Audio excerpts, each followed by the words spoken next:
It's time for Sunday afternoon baseball at Tropicana Field here in St. Petersburg, Florida. It's the finale of this three-game weekend series. The Texas Rangers against the Tampa Bay Devil Rays. Devil Rays take game one of this series on Friday night, but the Rangers bounced back last night, winning 8-2 over Tampa Bay. They look to win the series this afternoon here at Tropicana Field. Bill Jones along with Tom Gree. We thank you for joining us for Rangers baseball this Sunday afternoon. Will Clark, the big story for the Rangers. He leaves last night's game with an injury, Tom. Well, he hit a foul ball right off his big toe and ended up breaking his toe. He's having a terrific season. You hate to see any injuries coming down the stretch in a pennant race. Hopefully Will Clark will be ready to play in a couple of days. It's just a matter of how much it hurts.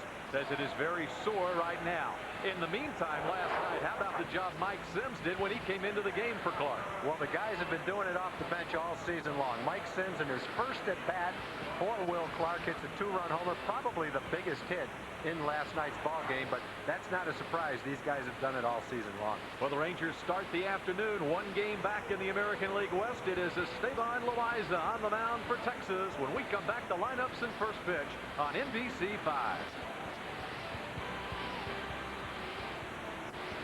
For 148 of the 1998 American League season, the Texas Rangers here in St. Petersburg at Tropicana Field, taking on the Tampa Bay Devil Rays. These two teams split the first two games of the series. We have the presentation of the colors here at Tropicana Field, and we will pause for the national anthem. Todd Stottlemyre, Todd Zeile and the Rangers hoping to win game 3 of this three-game series against Tampa Bay before moving on to Baltimore for the final two games of this road trip. And here is the national anthem from St. Petersburg.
Tropicana Field in St. Petersburg, Florida. The Rangers and the Devil Rays.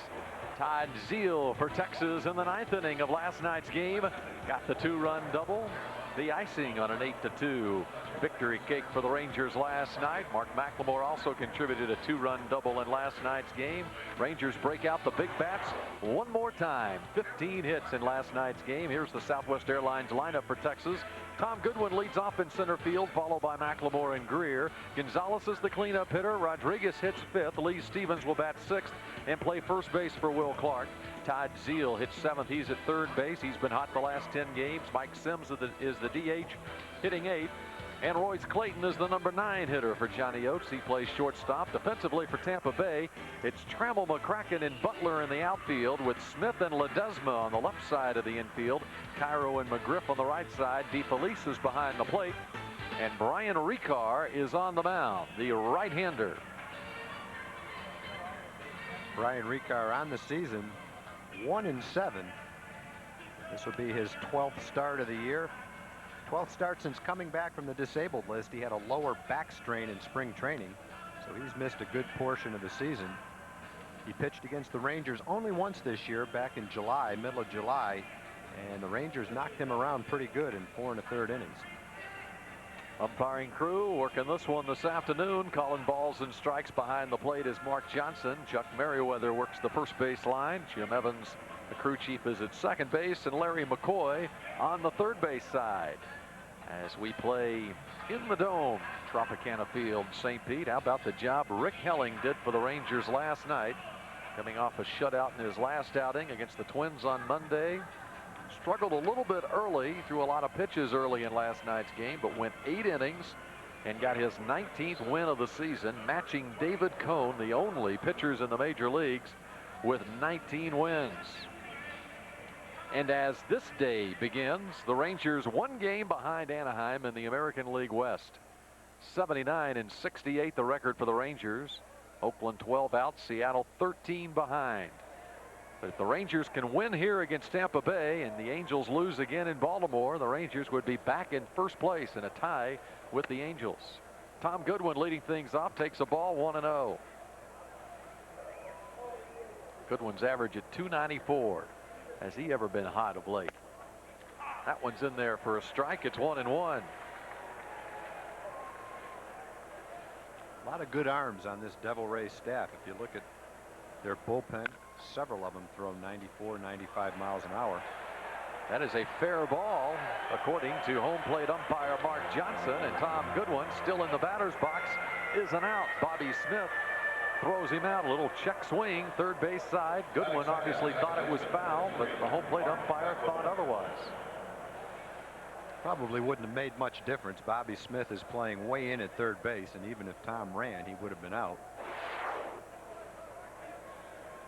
Pitch from Ricard is inside, and Tom tries to check his swing. I don't think he really knew where the ball was until it was much too late. Judging by that replay, he didn't see where the ball went. Mark McLemore is the hitter. I'm talking about the velocity on the pitching staff for Tampa Bay. You look at guys like Hernandez and Yan and Lopez, all those guys throw in the mid-90s. And then their rotation, Ricard 88 to 91, Wilson Alvarez the same. Santana 95, Arrojo 94, 95. So they've got some good arms in this on this ball club, and one of the reasons why they're in the top 5 in the American League in earned run average. It's not a fluke, and it's not necessarily finesse. It's pretty good raw talent.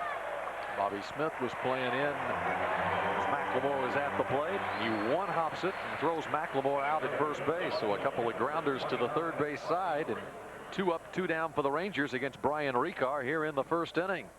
You know, even Tony Saunders, who's known for his changeup in the ball game against the Rangers, was as high as 92 miles an hour. There's not many guys throwing in the mid-80s on this staff. Here's Rusty. Takes a ball, 1-0. That really gives Tampa Bay some hope for the future, particularly with the young guys they have on the staff. Have the velocity. Fouled off left side. 1 ball, 1 strike. Well, you know, Arrojo is a darn good starter. He made the All-Star team, and he slumped a little bit in the second half, but he's going to continue to be a very fine pitcher. Wilson Alvarez, it just depends whether he stays healthy or not. If he does, he's a solid pitcher. Tony Saunders is for real. Ricard still trying to prove himself. Santana still trying to prove himself. But they've got the makings of a staff that could be together for a while, too. 2-1 pitch to Rusty. It is popped left side, foul ground. Smith over again. The third baseman is a busy man in the first inning. 1, 2, 3 go the Rangers in the first. The Devil Rays hit when we come back on NBC 5. Tampa Bay and Texas. Rangers go quietly in the top half of the inning. Southwest Airlines line up for the Devil Rays as the hot-hitting Quentin McCracken leading off in center field. Wade Boggs is the DH this afternoon. Bobby Smith, the third baseman, hits third, followed by Fred McGriff in the cleanup spot. Bubba Trammell hits fifth. Rich Butler bats sixth. The number 7 hitter is Aaron Ledesma, playing for the first time in this series. Miguel Cairo hits eighth and plays second base, and Mike DeFelice is the catcher, batting ninth for Larry Rothschild. Defensively for Texas, it's Greer, Goodwin, and Gonzalez in the outfield, with Zeal and Stevens on the corners of the infield. Clayton and McLemore up the middle, Pudge behind the plate, and Esteban Loaiza is on the mound for Texas. Esteban is 2-0 in his last 3 starts. He has an ERA of under 4 in his last 8 starts, and he's had great control. He's walked less than 2 batters per 9 innings as a Ranger. Trying to win his 4th game. And the first pitch to McCracken is in there for a strike. And if you had to pick a Ranger pitcher to be pitching on a getaway day, my pick is Loaiza. Works quickly, throws strikes.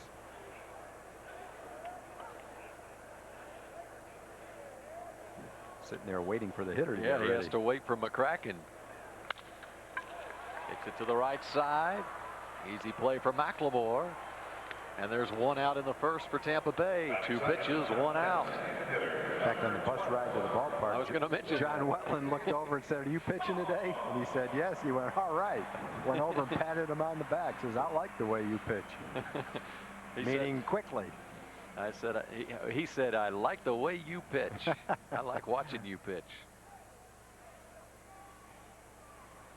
Here's Wade Boggs. Loaiza has faced Tampa Bay before. First pitch misses to Boggs. In fact, his first start in a Ranger uniform came against Tampa Bay on July 18th. You'll recall that was the game Loaiza did not get a whole lot of help from his friends behind him in the field. He had to be thinking, what is it with these guys? But went 5 2/3 innings. That was back on July 18th. And with got a no decision, the Rangers won that game. It went 10 innings. Texas won 9-8 over Tampa Bay. He falls behind. Boggs 3-0 here. That one's in there for a strike. It's 3-1 to Boggs. Boggs was 1 for 5 in last night's game, 1 for 7 in the series. He played third base in the first 2 games of the series. With the afternoon game after the night game, Boggs is the DH this afternoon, and he is the first runner of the game. He draws the 1-out walk here in the first.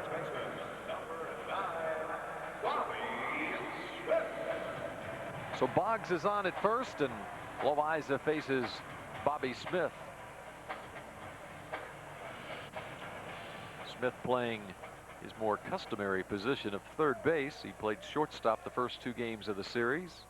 Had a big hit on Friday, had the 2-run homer as the Devil Rays won game 1 of this series 3-2. First pitch misses from Loaiza. It's 1-0. Smith 1 for 5 last night.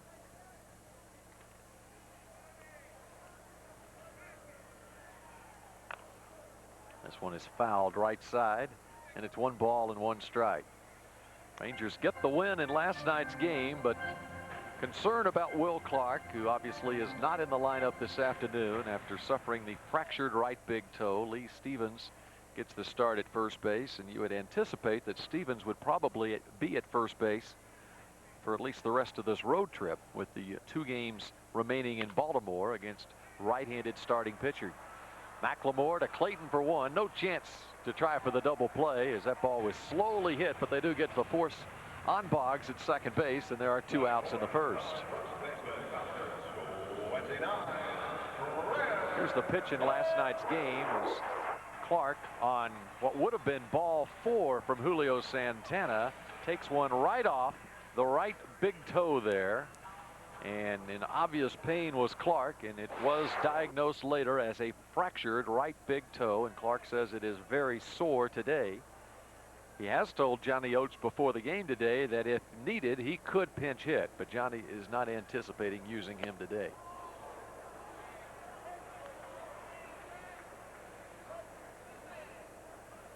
Fred McGriff is the hitter. 17 homers, 74 RBIs for the cleanup man for the Devil Rays. He's up there with a man on and 2 outs here in the first.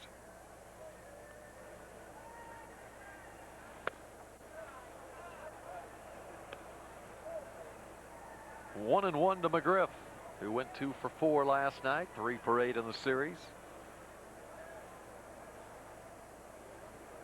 McGriff with a double and an RBI single in last night's game. Here's the 1-1. It misses. 2-1. We talked about last night with the injury to Clark. Rangers do have a good situation in that Stevens can play first base, as well as Mike Sims, who went in last night's game and played first base when Clark had to leave with the injury, and Sims hit the 2-run homer. This is back up the middle, and it's over Clayton's head into center field. Smith around second, headed for third. And the Devil Rays with something going here in the very first inning against Loaiza. Runners at the corners and 2 outs. Freddie McGriff got jammed on that pitch, hit him right off the handle. Take a look at the inside pitch. Didn't break his bat, but probably came close. Just a little looper into center field. So McGriff is on at first. Moving Smith around to third, and here is Bubba Trammell. Get right at the shortstop Clayton. He'll go the short route to McLemore for the force at second, and Loaiza gets out of trouble in the first. Tampa leaves 2 men on. We're scoreless through 1.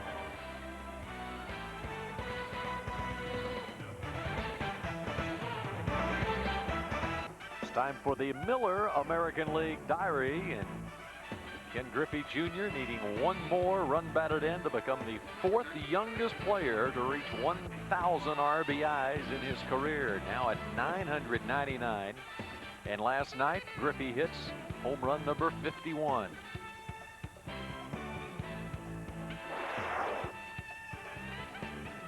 Esteban Loaiza had a couple of base runners against him in the first inning for Tampa Bay, but gets out of trouble. Brian Ricard retired the Rangers in order and faces Juan Gonzalez to start things off here in the second. Starts him off with a swinging strike 1. Scoreless through 1. Tampa gets a hit against Loaiza in the first. It's Gonzalez, Rodriguez, and Stevens for the Rangers here in the second inning. And the 0-1 pitch. Swing and a miss. Good fastballs by Ricard. Going for that outside corner, 91, 92 miles an hour. Don't throw many fastballs by Juan Gonzalez, and it doesn't matter what the velocity is on him. If he's looking for a fastball, he usually makes contact with it. So Ricard gets ahead of Gonzalez, 0-2. Fouls that one back, 0-2. Rangers and Tampa playing here in St. Pete. The Angels and Orioles just getting started in Baltimore. We'll keep tabs on that one for you as the afternoon progresses. The Orioles won the first 2 games of the series against Anaheim. Here's the 0-2 to right center field. Another hit for Gonzalez. He had a 20-game hit streak snapped on Friday. He had a multiple hit game last night, went 2 for 5, and he starts off this one with another hit. That is 22 out of 23 games. Gonzalez has at least 1 hit.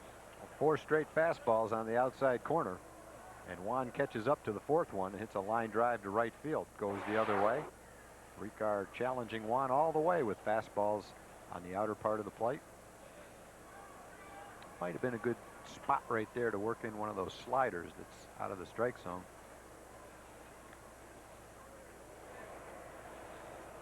Here's Rodriguez, who has moved up into the 5th spot in the order with Will Clark injured last night. Rodriguez customarily hits in the number 6 hole, and he has a 9-game hitting streak going now, hitting .417.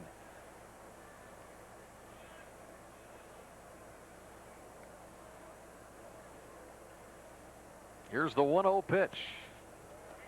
2 balls and no strikes. And Rodriguez in last night's game, he goes 2 for 4. And after Sims hit his 2-run homer, Rodriguez did this. It was a solo home run.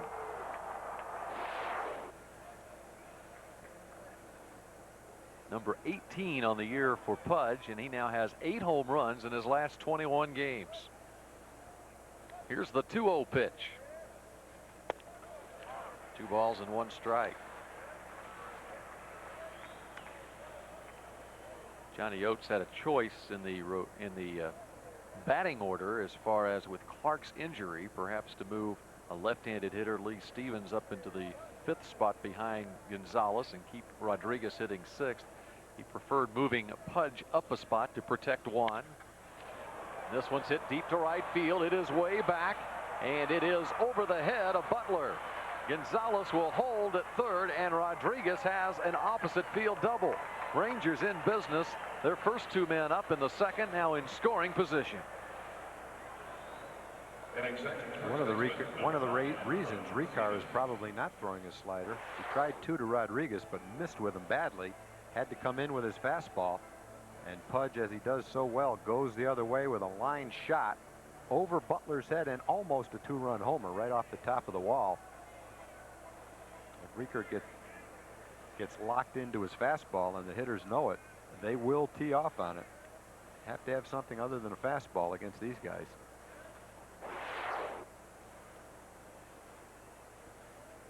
Larry Rothschild, the Marlins manager, sees his young pitcher Brian Ricard get into a jam here in the second, now facing Lee Stevens.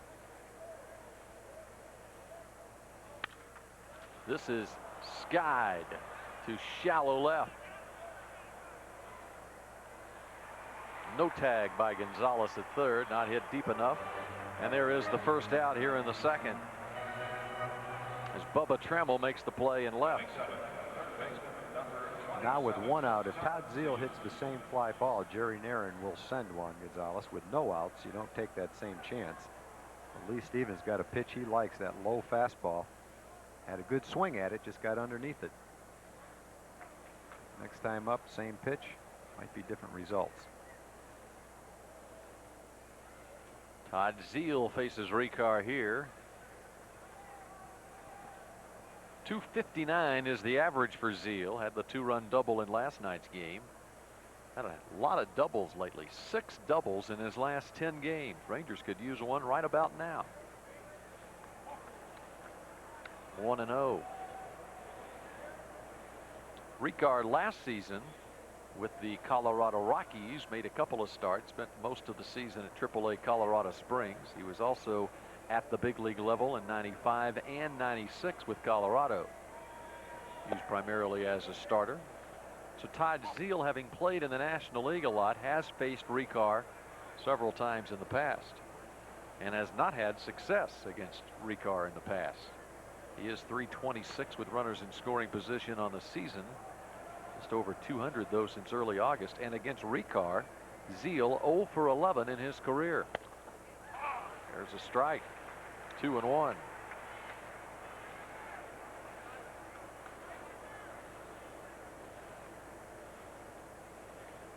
Brian Ricard turned 26 years old earlier this summer. From New Lenox, Illinois, and out of Bradley University. Here's the 2-1 pitch. This one is hit to left, back near the track. Trammell, now the tag by Gonzalez, and he will score easily. The sacrifice fly for Todd Zeile, and the Rangers are on the board with the sacrifice fly. It's 1-0 Texas. Todd didn't get all of it. He had the swing and the trajectory to hit it out of the ballpark, but he didn't hit it on the good part of the bat. I think it got in on him a little bit. We'll be able to tell from this shot. Yeah, it's inside and jammed him. Got it deep enough for the sacrifice fly, though. A little bit deeper than the one Lee Stevens hit. So the Rangers score first. Zeile with his 20th RBI as a Ranger. And Mike Sims will be the hitter. Zeile on the season now with 86 RBIs. First pitch to Sims misses. It's 1-0. This was Sims in last night's game. In the 5th inning, the opposite way. And was that ever a big home run for Sims? It snapped a 1-1 tie, gave the Rangers a 3-1 lead in the 5th. This one is fouled back. It's 1-1 to Sims. 297 is the average for Sims, now with 15 home runs on the season. Mike was in a bad slump, 0 for 29 that he snapped on Tuesday with a double against the Royals at the ballpark.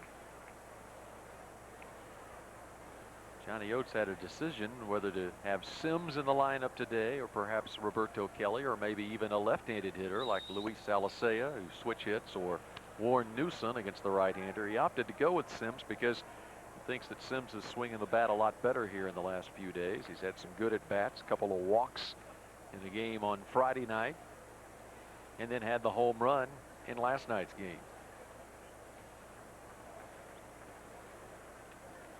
With a runner at second and 2 outs, trying to add to this 1-0 lead. And it's 3 balls and 1 strike to Sims. And one of the things Julio Santana said after the game last night, going up against this Ranger lineup, came away very impressed. It's a lot different pitching against the Rangers than having the Rangers on your side. This pop down the right field side.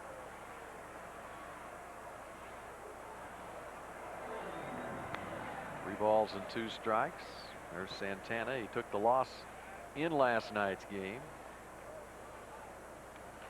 Not without a little bit of controversy. Of course, after the 2 home runs by Sims and Rodriguez, there was a high and tight pitch to Lee Stevens that went all the way back to the screen. Both benches were warned. And then there were some questions about Santana's delivery to the plate as well early in the game. Bucky Dent and Jerry Merritt, who had a very good view of it, felt that Santana, as he delivered to the plate, was stepping several inches in front of the rubber closer to home plate. And they brought that to the attention of the umpires, who then brought it to the attention of Julio that the rubber's there for a purpose. You have to keep your foot in contact with it. You can't throw it closer to home plate than the rubber. Larry Rothschild, the manager for Tampa Bay, took exception to it, was upset with the Rangers for bringing that to the umpire's attention, and said that he wasn't doing it. I couldn't understand why Larry was upset with the Rangers, because if he wasn't doing it, he should be upset with the umpire for bringing it to Julio's attention when he really wasn't doing it. I can't imagine the umpires going out and talking to Julio if in fact he wasn't really doing it. 3 balls and 2 strikes to Sims. It's popped right side. McGriff, the first baseman, has it, and that'll do it for the Rangers. They leave a man in scoring position, but they do score 1. It's 1-0 Texas through an inning and a half.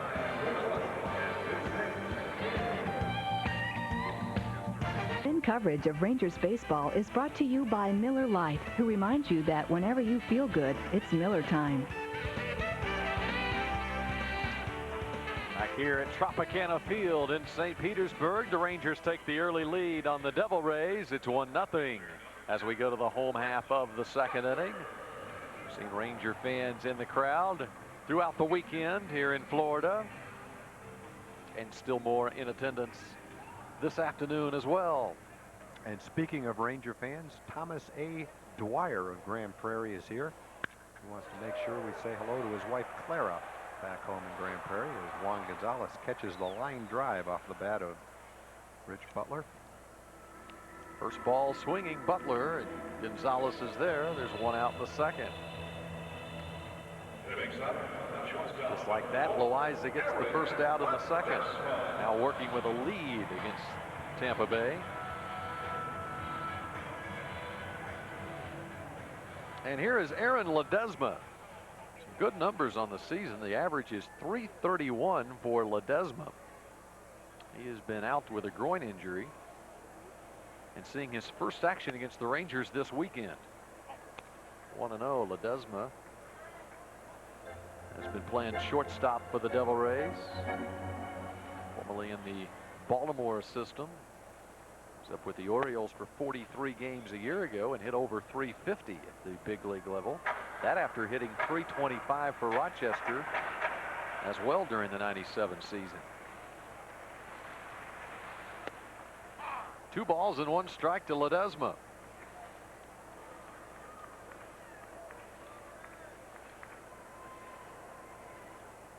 The veteran Kevin Stocker was the starter at shortstop the first half of the season for the Devil Rays. This one's fouled off down the right field side, 2-2, but Ledesma getting a chance and playing well.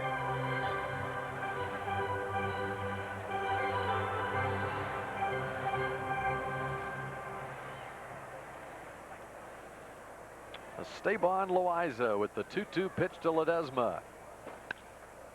This is bloop to right, and it will fall for a base hit. So Ledesma back in the lineup, and he gets on. Wasn't hit hard, but it counts just the same. The last two batters really show what having some luck and having no luck are all about in baseball as a hitter. Rich Butler hits a 350-foot line shot that Juan Gonzalez makes a running catch on. And Ledesma hits about a 120-foot blooper in front of Juan Gonzalez, and he gets a hit. And he is on at first base. Here's Miguel Cairo. Ledesma does have 9 stolen bases on the season. That pitch is in there for a strike to Cairo. 0-1.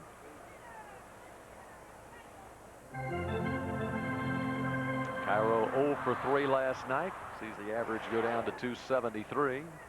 Third among American League rookies. The extra base hit total. This one is down the right field line. It is fair. Gonzalez over quickly. Cairo will have to hold it first, but going to third is Ledesma. And for the second straight inning, the Devil Rays with runners at the corners against Loaiza here in the second. Several of the Devil Ray hitters are pretty good at going the other way. Cairo likes to do it. We've seen Bobby Smith do it. In fact, he hit the home run to right field in the first game of the series. Ledesma, the shortstop, has been hitting well this year, and a lot of his balls go the opposite way. And the ground ball right here. Dick Bosman to the mound early in this one, and here in the second inning, Ranger pitching coach heads back to the dugout after the brief conference. Now both infielders will come into the mound as well to get things straight with runners at first and third, and 1 out here in the second. And Mike DeFelice, the number 9 hitter, coming to the plate.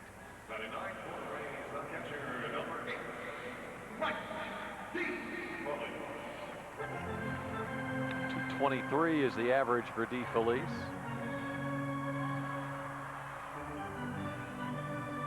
It was in Friday night's game, DeFelice at the plate, and Tampa Bay had a runner at third and 1 out, and they attempted a squeeze play. That was after Rich Butler's RBI triple, and Rangers pitched out on that one. DeFelice unable to make contact, and the runner Butler was hung out to dry between third and home. 0-1 to DeFelice.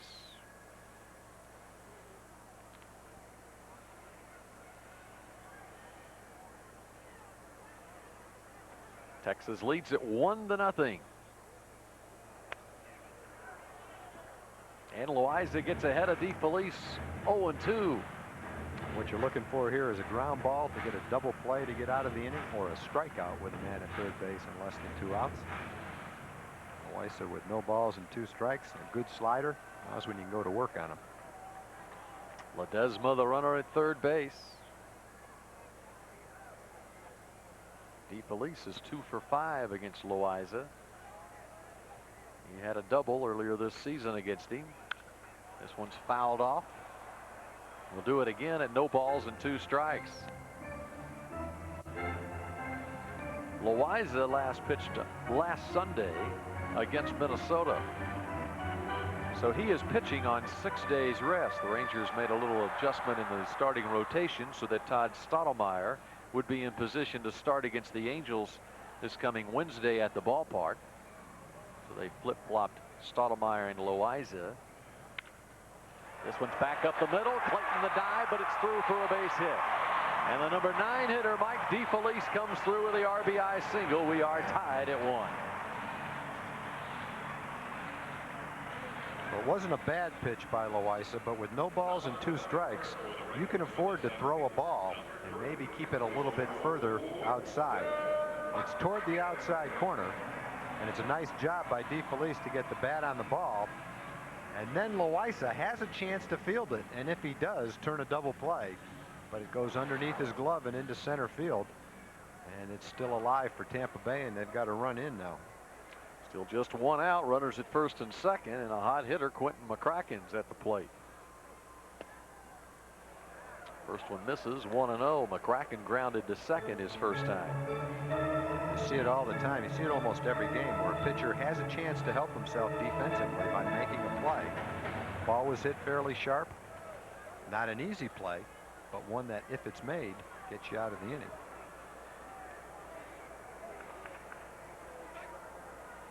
Here's the 1-0 pitch. 1-1 to McCracken.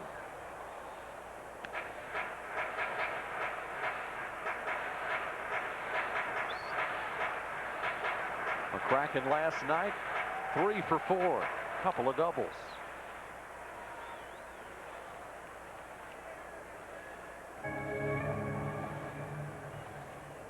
"13 games this season with 3 or more hits. 6 of them came in the month of April. He got off to a red-hot start. Has his average up to 293 now after getting the 3 hits last night. That one's way away. And it's 2-1 to McCracken. Had an 18-game hitting streak that was snapped on Friday.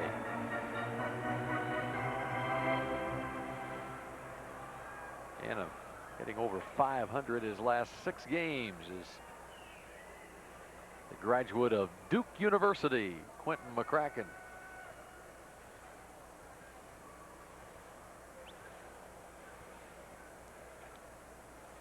Loaiza with the 2-1 pitch.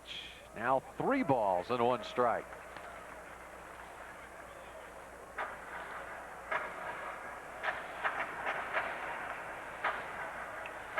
Oates and Bosman looking things over in the Ranger dugout, and Bosman goes to the phone. Here with 1 out, 3 straight singles by the Devil Rays in the second. This after the Devil Rays had 2 base runners in the first inning but could not score. Well, the hardest hit ball of the inning was the line drive Butler hit for an out. 3 soft singles. And that's what has Loaiza in trouble. Runners on the move that time, and McCracken fouls it back. We go to a full count at 3-2. Yeah, isn't that something? Butler had the line drive that was caught for an out, and then 3 straight singles that weren't hit as hard.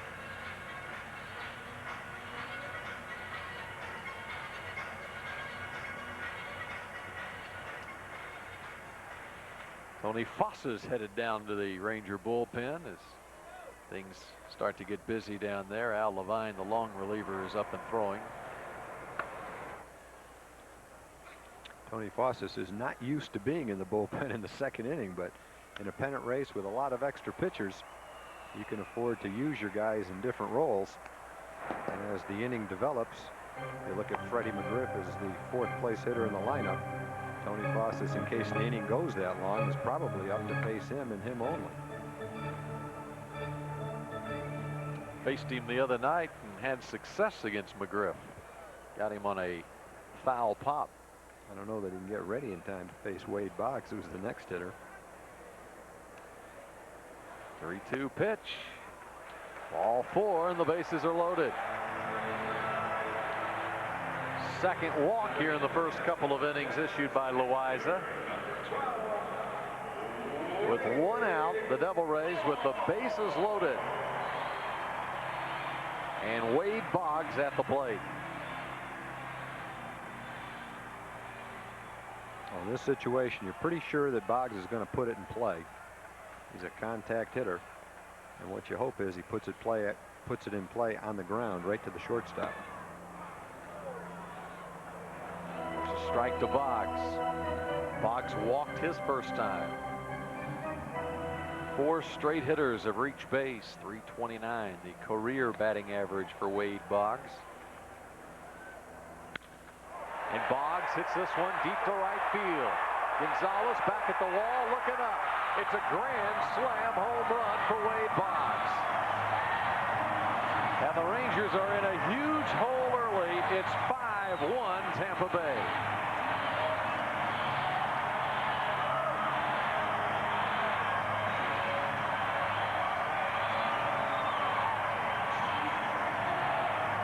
Loaiza got in trouble with the 3 soft singles and a walk, and that set the stage for Wade Boggs. I don't think he hit this ball that well, but he hit it far enough to get it out of the ballpark. A couple of rows back, straightaway right field.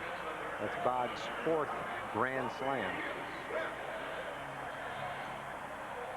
It's a 5-run inning for Tampa Bay. The grand slam by Boggs.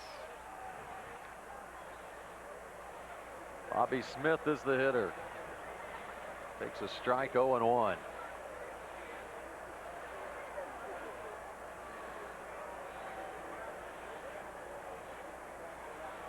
It's the first grand slam for Boggs since June of 1992 when he connected against Dave Steve. This one's hit high in the air to right center, medium deep. Gonzalez, and there is the second out of the second inning.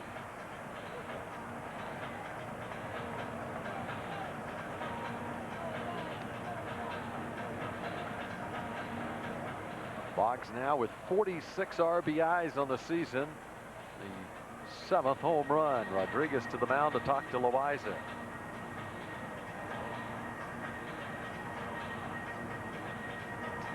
Boggs, a native of the Tampa area, and he has put the Rangers in a big hole early.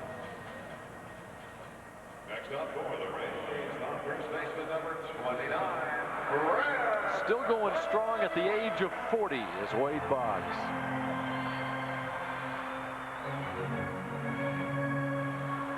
And now Loaiza faces Fred McGriff with 2 outs, nobody on here in the second. Strike 1. McGriff singled his first time. Loaiza retired the first hitter of the inning, Rich Butler, but then 3 straight singles, a walk, and a grand slam by Boggs. 5 runs across, and there's another hit. McGriff's second of the game, and the Devil Rays will bat around here in the second.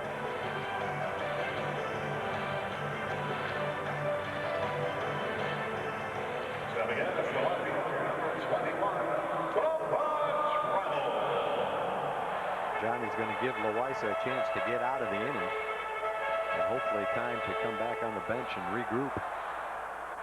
Big inning for Tampa Bay, though. Swing and a miss by Trammell. 5 hits and a walk.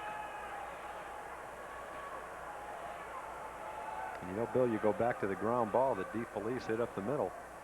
It was a pretty good pitch. He reached out, he hit it right straight underneath Loaiza's glove. If he gets down in time to catch that ball, throws to second, turns a double play, who knows? Obviously, they don't score this inning. You don't know what's going to happen for the rest of the game, but I think he'd like to take his chances on catching that ball and turning the double play.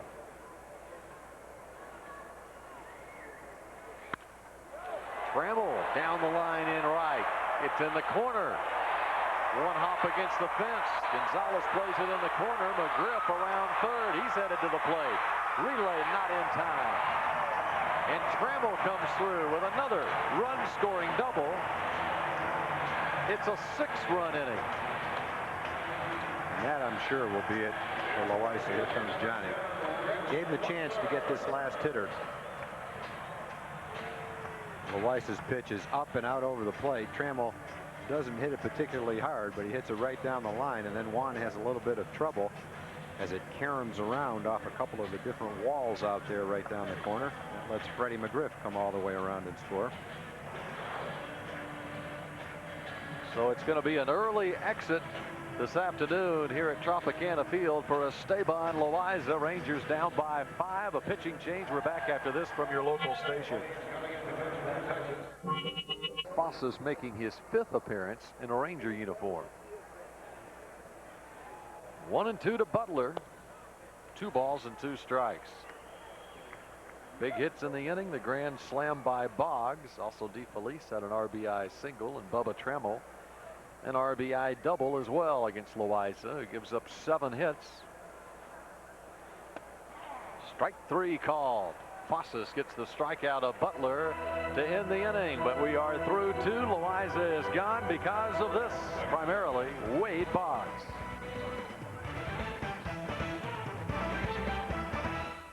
Attention teachers, don't miss the Educational Baseball for Teachers workshop at the Legends of the Game Baseball Museum on Thursday, September 24th. Tour the ballpark and museum and learn fun ways to use baseball in your classroom. Call 817-273-5087 for reservations. Educational Baseball for Teachers workshop on September 24th. Royce Clayton sends this one deep to right field, and it's in the bullpen of the Devil Rays. Just like that, the Rangers with the home run, and the lead is cut to 4. This is a good ballpark to go in that direction toward that bullpen out there. It looked like the right fielder Butler was deep enough, but the bullpen is cut out toward home plate, so it's about 10 or 12 feet shorter where the bullpen is than it is to the center field side of the right field fence. You can see him there deep enough, but it curves right into the bullpen. Nice location by Royce Clayton. So there are some smiles in the Ranger dugout as the lead is cut to 4. We're still very early in this one, of course, and Royce Clayton gets the home run, his 5th of the season. Tom Goodwin the hitter, and quickly after falling behind Goodwin 2-0, DeFelice is out to the mound to talk to his pitcher Brian Ricard. Well, that's probably the kind of home run that the Tampa Bay pitchers have been talking about, and that is a cheap home run. Whenever you see one of those hit, you just hope it's one of your guys that hits it. Doesn't make you quite as mad. That's why there were so many smiles in the Ranger dugout. Exactly right. Well, Bobby Smith's 2-run homer on opening day of this series was right down the right field line, was even shorter than that one.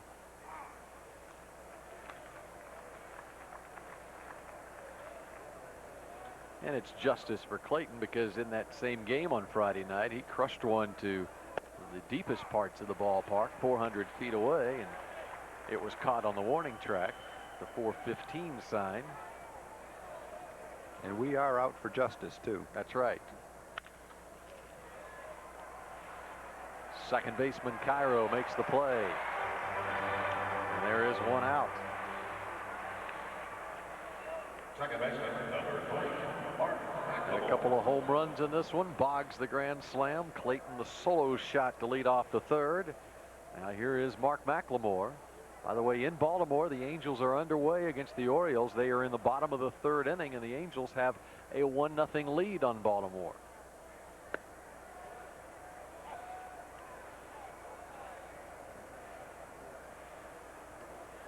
Jack McDowell is going for the Angels in that game, and Rocky Coppinger is the scheduled starter for Baltimore.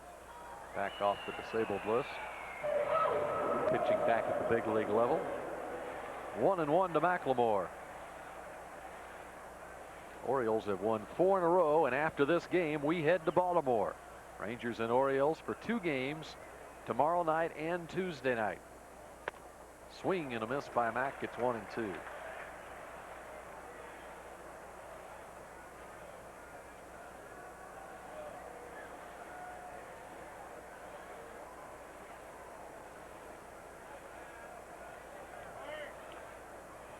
Steps out, and we set to go at 1 ball and 2 strike with 1 out here in the 3rd. It's bounced to Cairo, charges, throws. McLemore is the 2nd out. So Ricard comes back after giving up the leadoff homer to retire the next 2.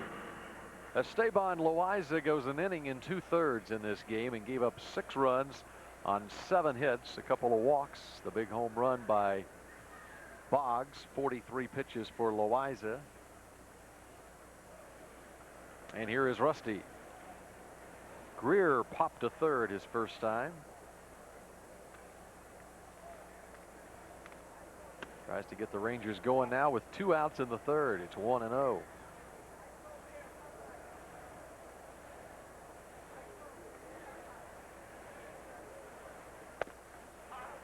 One ball, 1 strike to Rusty.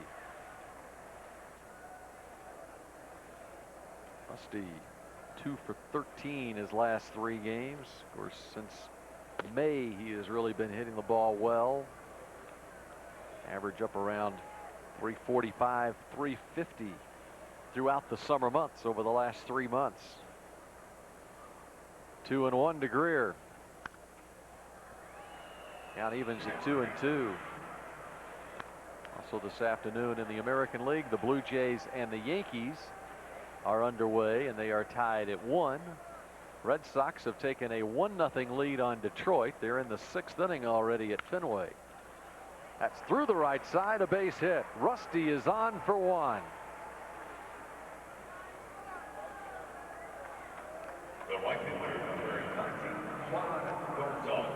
And the Rangers with 4 hits now off Ricard through the first 2 2/3 innings. Well, last time Juan was up, Ricard threw him all fastballs on the outside corner, and he finally rifled a shot into right field for a base hit. Ricard would do well to mix his pitches up. If he keeps it right there, Juan will make the adjustment, get one up in the air to that short porch out in right field, and they cut the gap even further. Could cut it in half. It's a 4-run lead right now. And he went to something different, went to the slider. Wise choice. Gonzalez 2 for 4 against Ricard with a home run in his career.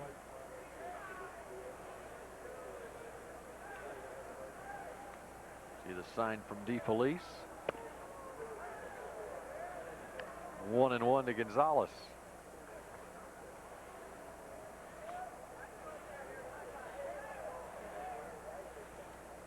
Juan's average coming into this one at .316. He's gone 4 games without an RBI. Stuck on 149 right now. 2-1. Ricard registering 92 miles an hour with that delivery.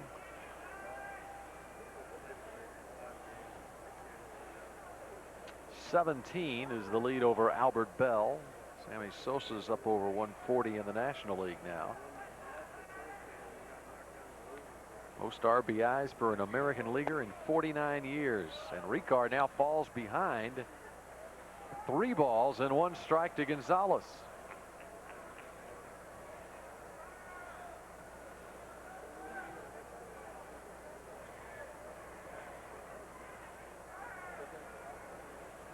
Well, Loaiza had a relatively early exit against the Devil Rays in his first start, and the Rangers were able to come back and win in 10 innings. They try to duplicate that this afternoon. 3-2 to Gonzalez. Juan laid off the same pitch on the 2-1 pitch to make it go to 3-1. Ricard came back with the exact same slider out of the strike zone, and Juan was a little more geared up to swing that time on a 3-1 pitch, the hitter's count, and he couldn't lay off it.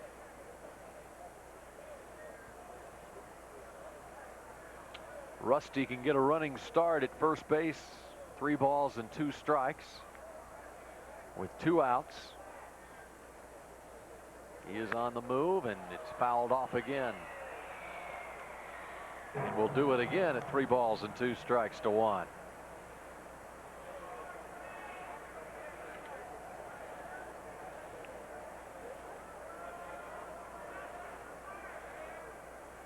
Gonzalez now with 100 runs and 100 RBIs in one season.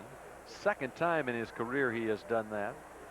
He now has 100 runs scored this season and the 149 RBIs. 5th time a Ranger has done that. Sierra did it twice, Gonzalez twice, and Palmeiro did it once. And Juan's around on this one. This one is hit way back to left field. See you later. Off the facade of the upper deck in left field, and the lead is cut in half. I think what that hit, Bill, was the walkway. Was it there. the catwalk? I hit the catwalk. I don't think we ever got a chance to see how far that ball would have gone, but looked like a hanging breaking ball. Ricard made a couple of good pitches down and away, but not this one. Let's look at all the pitches. You get a good idea how Ricard's trying to pitch to Juan. Starts him off with a good slider for strike 1. Misses with a fastball in. Another fastball in, 2-1. Now Juan takes a good slider right here, 3-1. And here he'll swing at the exact same pitch and foul it away, 3-2. Fouls off a slider inside, and then gets the ultimate hanger right down the middle, belt high. And that ball was way out of there in left field, and the Rangers have struck right back and got right back in the ball game. That's a pitch Ricard would like to forget. You see where it was headed. It was a long way out there. It was a long way. One hit one foul in our last trip here in early June. That was hit way back foul. This one was straightened out for the home run, and the lead is 6-4 now. Reeker made all good pitches to Juan there until the hanger. Everyone was a good pitch, and then he threw him the ultimate pitch for a home run hitter. About a 75-mile-an-hour slider right down the middle, which is about as close as you can come to resembling a batting practice pitch.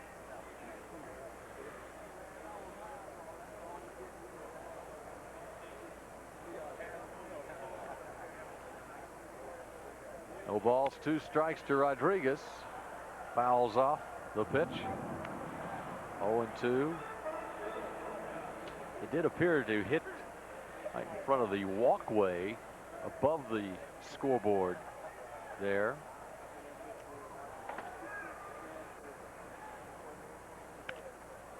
Now Rodriguez to right field. Long run for Butler, and he is there. That'll do it for the Rangers in the third, but a couple of home runs. One barely got out to right field. The other a monster shot to left.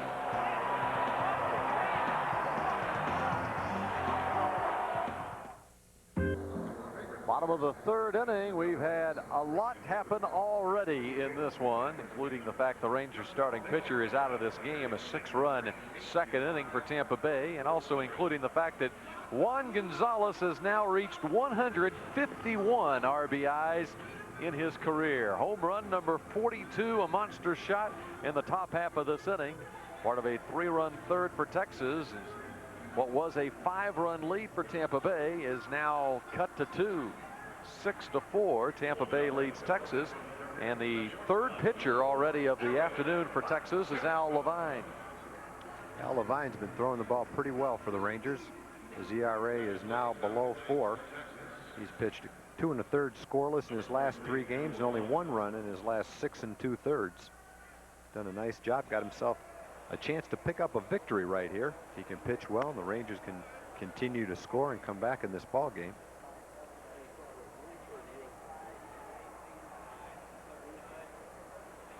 Aaron Ledesma.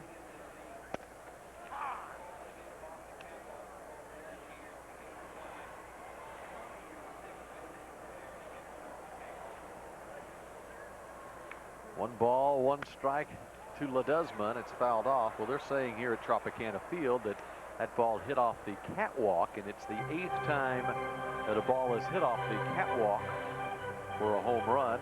6th time a visiting player has done it this year.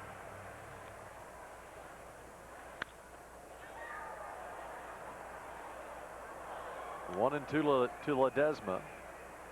So the Rangers coming back in this one. As you check the American League scores, Red Sox behind Steve Avery leading the Blue Jays and Yankees. And look at the Orioles now, 6-1 Baltimore over Anaheim.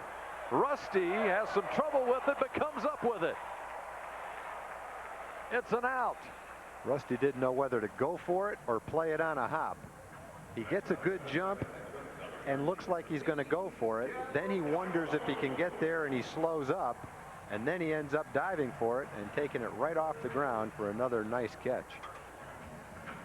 No doubt about the catch.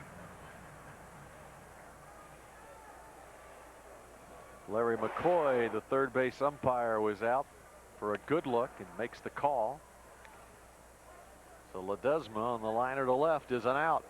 Fine play by Rusty. This is Cairo to center. Goodwin calls and catches, and there are 2 outs in the third. Next up is the catcher. Mariners and Royals postponed. That tropical storm has made it up Missouri way now. They had rain. Mets and Expos are scoreless. Brewers and Cubs early on there after some high-scoring games the last couple of games at Wrigley. Sosa hit number 60 yesterday.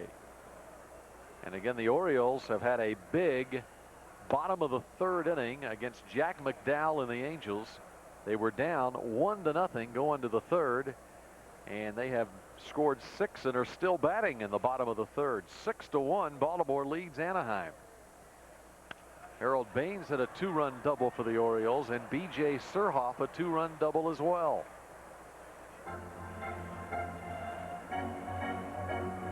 Orioles going for their 5th consecutive win in what would be a series sweep of the Angels. Al Levine, the 0-2 pitch, strike 3 called. He gets DeFelice. It's a nice 1-2-3 inning for Levine out of the Ranger bullpen. 6-4 Tampa.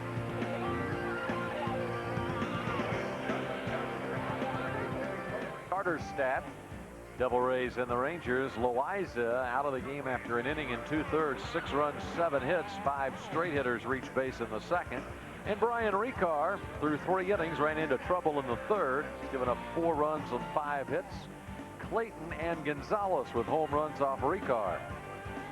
We got us a ball game again as the Rangers score 3 in the third against Ricard. And Gonzalez with one of those home runs. 2-run lead for Tampa Bay.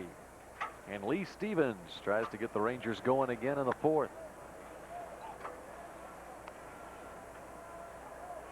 1-0 to Stevens. Flied to left. It was a mile-high pop-up to left field his first time. Falls behind 2-0.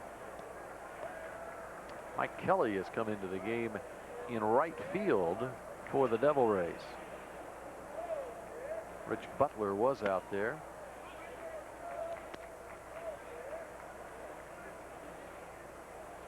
So Kelly is there now. It's 2-1 to Stevens. Swing and a miss. It's 2-2. Rangers scored 8 runs in last night's game. It was the 44th time this season the Rangers have scored 8 or more runs in a game. And it may take that many again this afternoon, the way this one has started. Already 10 runs scored on 12 hits through the first 3 innings for both teams combined. Swing and a miss. Ricard gets Stevens, and there's 1 out in the fourth. It's the first strikeout of the afternoon for Brian Ricard. Looks like he throws it on the outside corner. Up and on the outside corner right by Lee. Good swing, just didn't catch up with it. Now here's Todd Zeile. Off the inside corner, a strike. 0-1 to Zeile.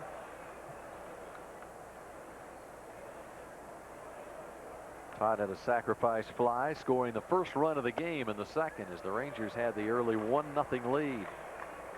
Only to see Tampa Bay come back with 6 in the bottom of the second.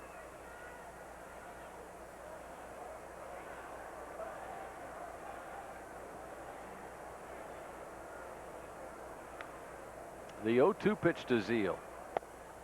This is downstairs. It's 1-2. Ricard, apparently an interesting guy, says he never misses an episode of The Simpsons.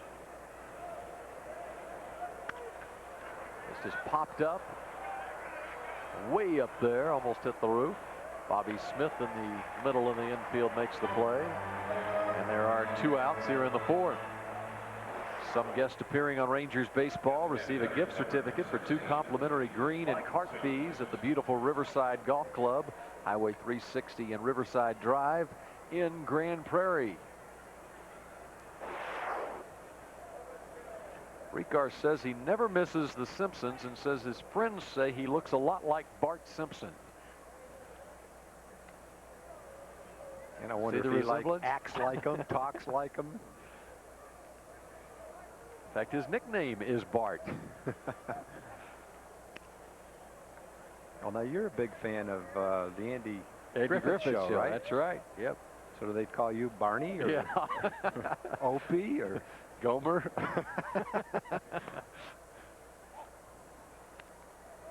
2-0 to Sims. I don't see any resemblances, though. He's also, he says he's also a movie buff, and his favorite movie, Dumb and Dumber. McGriff at first. Ricard covers. And 1, 2, 3 go the Rangers. Second time in 4 innings. Bart has retired the Rangers in order. 2, and then it's back home for the Western Division showdown against the Angels Wednesday and Thursday, a 2-game series against Anaheim.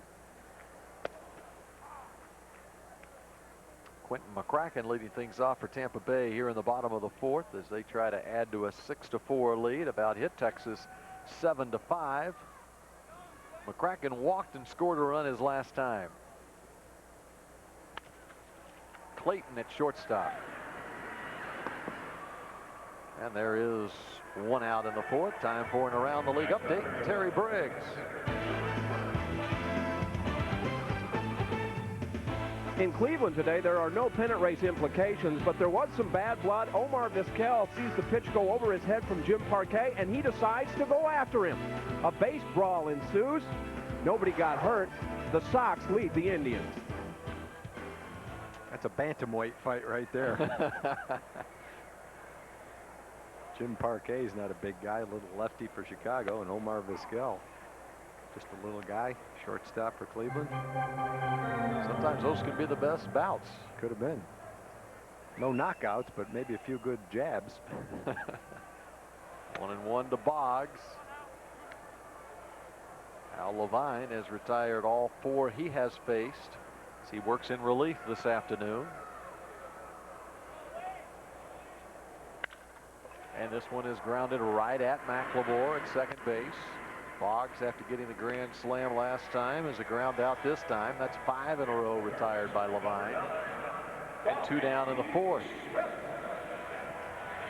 Speaking of Cleveland, the Indians falling behind the White Sox today 3-1. Chicago took the first 2 games of that series. They're into the 7th inning now. And the Rangers are gaining ground on Cleveland. Should the Rangers wind up winning the West, of course, if they wind up with a better record than the Indians and the wild card team comes out of the East, then the Rangers would not be playing the Yankees in the first round of the playoffs. And as this day begins, Cleveland just a game and a half better off than the Rangers right now. Bobby Smith gets the base hit. First hit off of Levine. 2-out base runner for the Devil Rays here in the 4th. Bobby Smith must have made some adjustments in his hitting this year because he's turning into a good hitter. He goes the other way real well, waits on the breaking ball. And he's having a good season. 291 with 10 home runs at the big league level.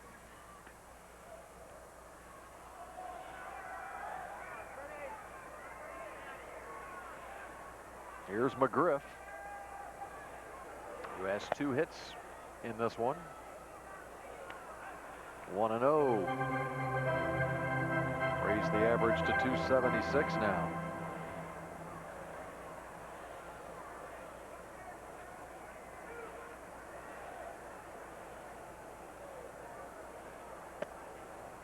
And Levine misses again, 2-0. Levine here can really show the importance of having a quality long relief guy in the bullpen as Loaiza gets knocked out of the game in the 2nd inning. If the Rangers can get good 4 innings out of Levine and get it to the 7th or 8th inning, could really help things out and put this team in a position to be able to win this game late. Ball's behind McGriff here. 3 balls and no strikes.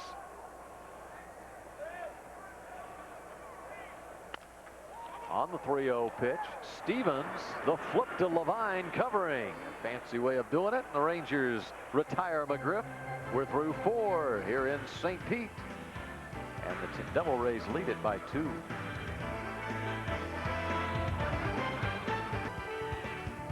Lynn coverage of Rangers baseball is brought to you by Southwest Airlines, with fares so low you have the freedom to go places. And by Coca-Cola. Get on base with the real refreshment of Coca-Cola Classic. Always for the fans, always Coca-Cola. We're indoors in Florida on a Sunday afternoon. Tampa Bay leads Texas 6-4. Rangers trying to come back against the Devil Rays after falling behind 6-1 through 2 innings. And Royce Clayton, who got the Rangers started on the comeback trail, tries to continue it here. Clayton had the home run in the third. 282 is the average for Royce now, and Royce coming off a big night in last night's game. He had 3 hits last night. This was Royce in the third inning. Off Brian Ricard the opposite way. Just over the fence into the Devil Ray bullpen. We're in the 5th inning. 1 ball, 1 strike to Clayton.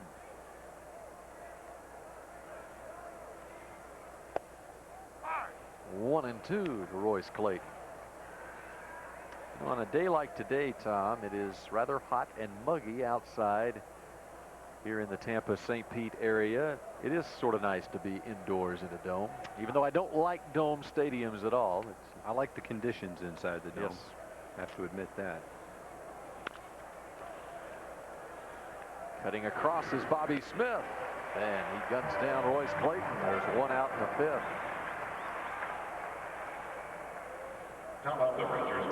Tonight at 10 on NBC5. Catch all the scores and highlights from the weekend. Watch Scott Murray's Sports Extra tonight at 10 on NBC5. First, they'll have all the post-game reaction from the Cowboys game against the Broncos tonight on Sports Extra at 10:20. Tom Goodwin is the hitter. 1 ball and no strikes. Goodwin is 0 for 2, a couple of ground outs.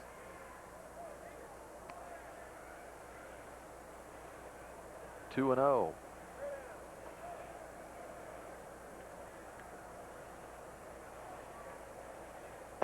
You know, also on Sports Extra tonight, they might have a recap of the college football from yesterday. I might even fly home just to see it myself. I suggest taping it. 3-1. That was really cruel what you did to Paul McConnell, though. Are you going to tell him, or do I have to tell him? You have to, I guess. Back through the middle and into center field. A base hit for Tom Goodwin. Well, Paul McConnell is our producer and a very tried and true Horn Frog. That's right. Went to TCU. He's proud of his team. He wasn't gloating about the lead that they had yesterday. Whoa, wait just a second. Throughout the game, as TCU led yesterday, while we're doing this game, he was giving me this Horn Frog alma mater, or this fight song from TCU in my ear. You better tell the story then. See, I didn't know all the details. So I just happened to have a cassette tape of Boomer Sooner, and when I called home and heard that, lo and behold, it was a 10-9 final in Oklahoma 1, I decided on Paul's voicemail at the hotel I put my Walkman little headset up to the telephone receiver and left a message for him on his voicemail. Well, he got the message.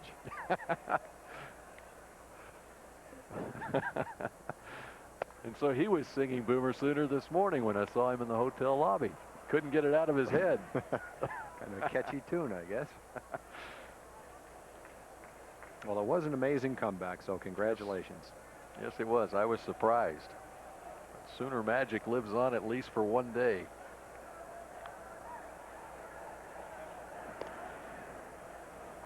Check on Goodwin at first base.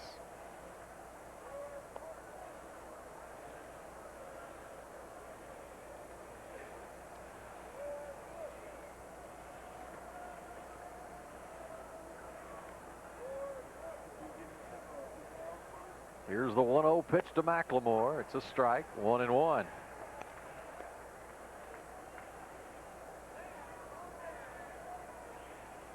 But I might add, what a team the Horned Frogs must have.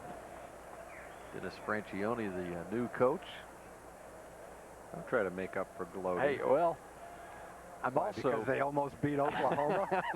No, that doesn't say much for them right there. But they won last week and came close to winning this week. There is real hope for TCU, I think. Well, I guess anytime you can beat a top 10 team like Oklahoma, you have to feel pretty good about it. A bottom 10 team, you mean? It's been a while since Oklahoma started 2-0, so I had to gloat a little bit. Okay, well, you're entitled to do that. But you know, it's been, what, 17 years now since I was in college, and I feel like I'm just as much a Texas football fan, as far as Texas colleges plural, than I am Oklahoma now. Base hit up the middle. Good one around second. McCracken with a good arm. The good one's in easily at third base.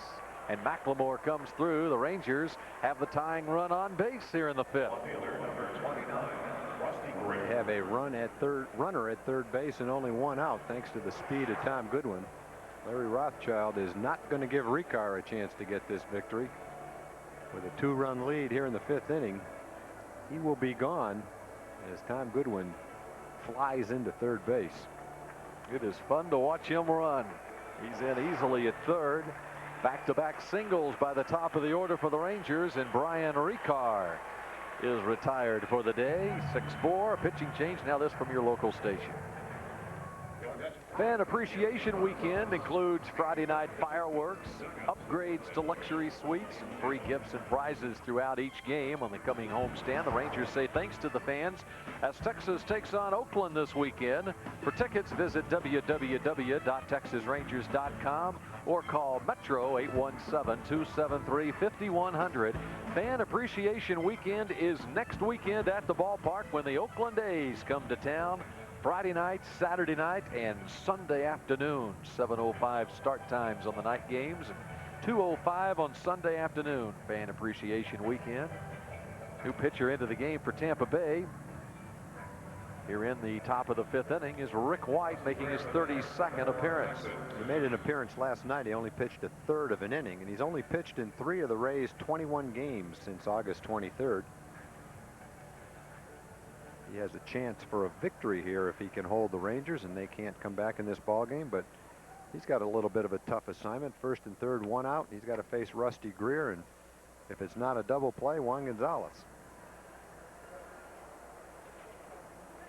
So here is Rusty, who had a hit his last time and scored ahead of a 2-run homer by Gonzalez, and it is slowly hit up the middle, and there is the double play ball.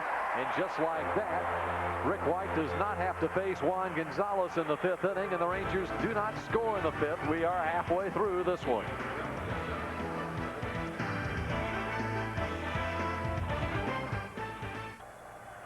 And Juan Guzman will be on the mound for Toronto, or for Baltimore in that game. He's formerly with Toronto. There's a base hit to start off the fifth inning. Bubba Trammell gets the hit. Pretty good pitch by Levine, a slider away. Trammell hit it off the end of the bat, and Todd Zeal almost made a diving play. Wasn't hit that hard and just snuck by him. So Trammell, the leadoff man, is on here in the fifth inning. Another look. Actually, it was a fastball down and away. Trammell out in front of it off the end of the bat, and Todd can't quite get it.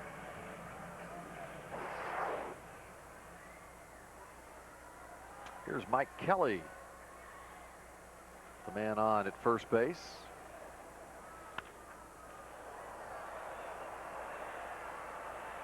Stevens over for a look, but it is into the stands foul. 0-1.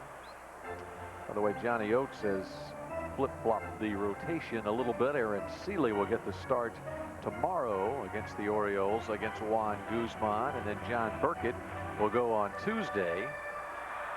Burkett will be facing Sidney Ponson. So those are the pitching matchups in Baltimore, as Seeley goes every fifth day the rest of the season. Of course, the Rangers had a day off last Thursday, so Seeley and Burkett switch spots there. Seeley pitches game 1 of the series. 0-2 to Mike Kelly. Kelly is first at bat, hitting .241 on the season. He replaced Rich Butler in right field.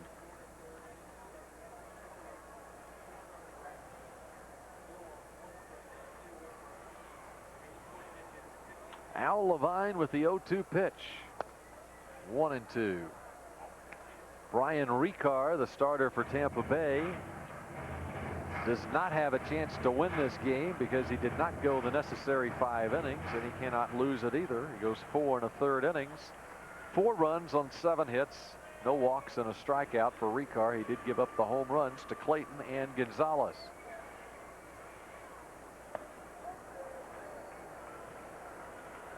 Two and two to Kelly. Kelly was one of the highly touted college players a number of years ago. He came out of the draft at Arizona State, was the second player picked in the draft by Atlanta. Been traded a couple of times since then. Still trying to establish himself. Has a lot of physical tools, good speed, good outfielder, great power. Just a matter of putting it all together. This one is to right center. It will fall for a base hit. Holding at second is Trammell. And the first two have reached for the Devil Rays here in the fifth. Next up for the Rays, the shortstop, number 4, Aaron Ledesma. Another soft single with 2 strikes on him. Kelly just reaches out and lofts a little soft blooper into right field in front of Juan Gonzalez. Trammell stays at second base, and we'll see if the bunt is on right here. Dick Bosman is going to come out and chat with Al Levine. Victimized by a couple of singles in this inning, one off the end of the bat, one off the handle. But nevertheless, 2 men on and nobody out here. Ledesma for the season is hitting over .330. Larry Rothschild, the manager for Tampa Bay, may let him hit with that kind of a batting average instead of bunting runners over. We'll find out. Has a single and a liner to left in today's game. Thursday on NBC5, it's must-see TV. Remember the Friends wedding cliffhanger last season? Well, here's a chance to see it again. Thursday on NBC5. Friends, the wedding cliffhanger. Larry Rothschild and his Devil Rays own a 2-run lead on the Rangers. And they are threatening for more with nobody out here in the bottom of the 5th inning as Trammell and Kelly get singles to start the inning against Levine. Rangers have their bullpen up and going right now. Aaron Ledesma, a hot hitter at the plate.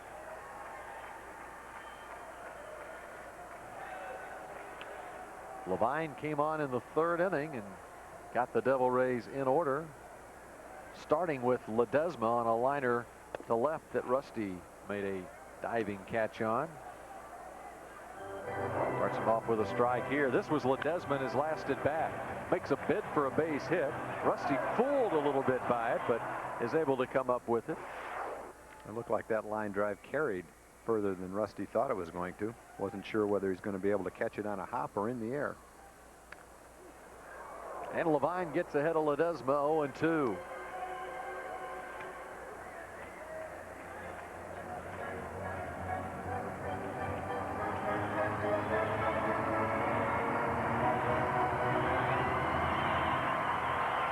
Ledesma, now 27 years old. Expansion draft pick from the Baltimore Orioles. 1-2. Originally a 2nd-round draft pick of the Mets back in 1990. He was traded to the Angels in January of '96 and then signed as a free agent with Baltimore in January of last year. That is a big strikeout for Al Levine. Not sure what Ledesma was looking right there, but he took a pitch right straight down the middle from Al Levine. He's looking for a ball in a different location, looking for a slider. There it is. Maybe not right down the middle, but toward the outside part of the plate. And there is one out. And here is Miguel Cairo. Cairo to left center. It falls. Runner around third will score. Well, he goes to third, and moving up to second is Cairo. Trammell scores from second. Kelly goes to third, and as the throw goes to third, Cairo goes to second. Wrong place to throw it by Rusty Greer. The base hit to left field scored a run. No chance to get Kelly at third base. Kelly has good speed. Rusty going towards center field. Comes up throwing to third base with no chance to get Kelly. And while he throws to third base, the hitter Cairo goes into second base, and with one out, that takes away a double play and puts another runner in scoring position. This one is cued foul right side off the bat of Mike DeFelice. So Tampa has added to the lead. It's now a 3-run cushion for the Devil Rays, 7-4.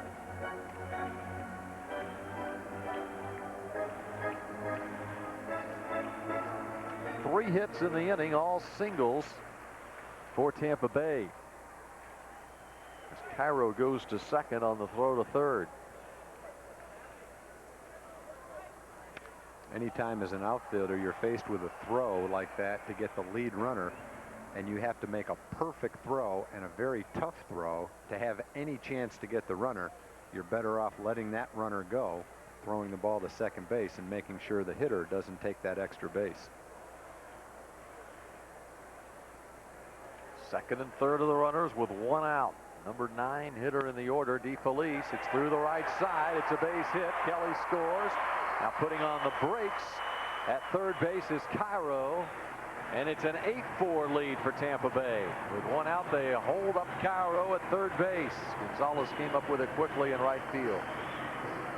Tampa Bay has found some holes in this game, and they found 4 of them in this inning. 4 base hits. Johnny Oates is going to take Al Levine out. Levine makes a decent pitch outside. A little ground ball by DeFelice into right field. Juan charges, comes up throwing, and holds the runner at third. Man at first still have a chance to get out with a double play, but some damage has already been done this inning. 2 runs are in on 4 singles for the Devil Rays here in the 5th. The pitching change, and we're back after this from your local station. Well, here at Tropicana Field, Al Levine leaves after 2 1/3 innings. A couple of runs are in for Tampa Bay here in the 5th inning. There are runners at first and third, and it's the veteran left-hander Greg Cadaret who is called upon to face Quentin McCracken. Greg has issued 1 run and 4 1/3 over his last 10 appearances overall on the season. 1 and 2, a hit an inning. Rangers need to get out of this inning with no further damage, but that's not going to happen. This one's hit deep to right center field. Tom Goodwin with the sliding catch. What a play by Goodwin. Tagging and scoring the 9th run of the game for Tampa Bay is Miguel Cairo. But how about the play by Tom Goodwin for the 2nd out in the inning? The Rays score a run, but it could have been a lot worse if Goodwin doesn't make this play. Goodwin doesn't make this play, probably 2 runs would score. McCracken would have been at third with a triple. It's a high fly in the gap. Goodwin has a long way to go and just does get there to make a beautiful play to keep further damage from occurring. It's 9-4 right now. Wow. And as that glove scraped against the carpet out there, it's pretty amazing, even after he got his glove on it, that he was able to keep a hold of it. It's a sacrifice fly from McCracken. It's a 9-4 lead for Tampa Bay now. 3 runs in the inning. Here's Boggs, past the diving McLemore into center field. He has another hit. Runners at first and second. Time for an around the league update and Terry Briggs.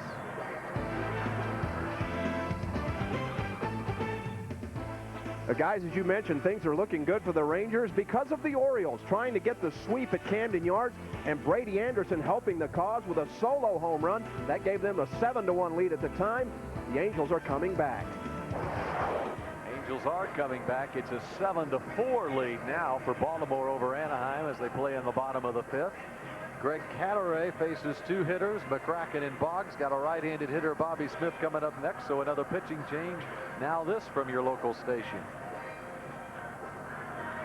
Devil Rays have put 9 runs and 13 hits on the board, and we're not through 5 innings yet. It's a 5-run lead, Tampa Bay over Texas. And the Rangers go to their 5th pitcher already this afternoon. Tim Crabtree is on. Well, Tim Crabtree will try to get out of this inning with no further damage. Over Tim's numbers on the year, he's 4-1. His 58th game of the season. 2 men on and 2 outs. First and second are the runners. This is the 8th batter to hit for the Devil Rays here in the 5th inning. Bobby Smith, who has a hit in this game.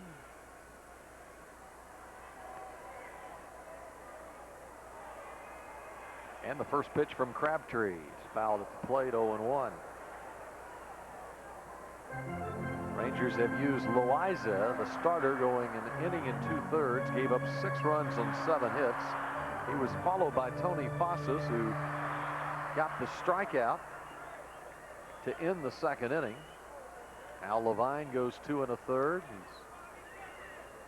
Greg Canaray gets 1/3 of an inning, got the 1 out on the great play by Goodwin on the ball hit by McCracken, the sacrifice fly, and now Crabtree. Here's the 0-1 pitch. Crabtree gets ahead of Bobby Smith, 0-2.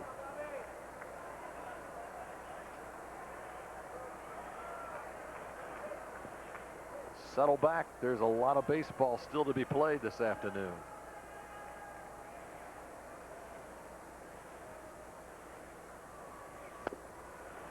One and 2 to Bobby Smith. Devil Rays have their second 5-run lead of this game. Tampa Bay led after 2 innings, 6-1. Rangers cut it to 6-4. And now 3 more for the Devil Rays here in the 5th. Make it a 9-4 game. Now 2-2 to Smith.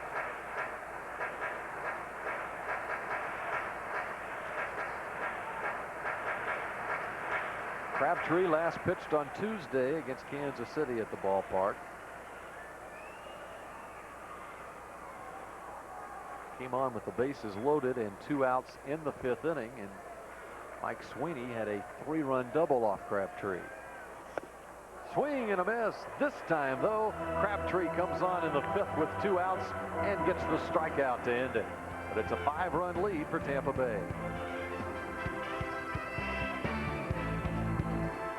Time now for the Sonic Slam inning. Today's home run jackpot is worth $800, plus 2 tickets to a Rangers regular season home game and dinner for 2 at Sonic Drive-In. This afternoon, the Rangers are hitting for Kay Whitaker of Jacksboro.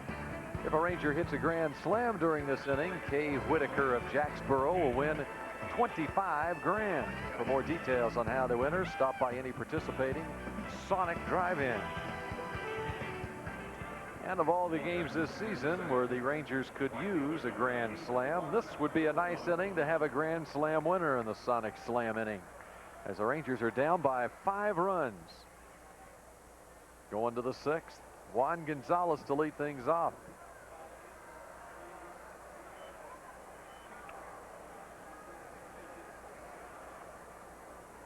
Gonzalez is 2 for 2 at his 42nd home run of the year in his last at bat. Now 151 RBIs, hits it to the left side.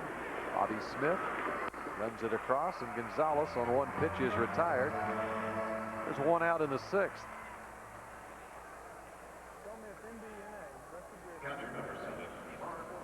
It's amazing how things can turn around as the Rangers in the 5th inning chased Brian Ricard from this game with back-to-back singles by Goodwin and McLemore. Rick White came on in relief on 1 pitch, got Rusty Greer on a double play ball to end the inning. And that was a big pitch by Rick White. Rusty was hitting with only 1 out and men at 1st and 3rd. Had a chance for an RBI and a real big inning if they could have kept it going. Yeah, with Gonzalez coming up after Rusty and then Pudge. And then, as it turns out, Tampa Bay gets out of that inning and scores 3 in the bottom of the 5th and extends the lead back to 5 again.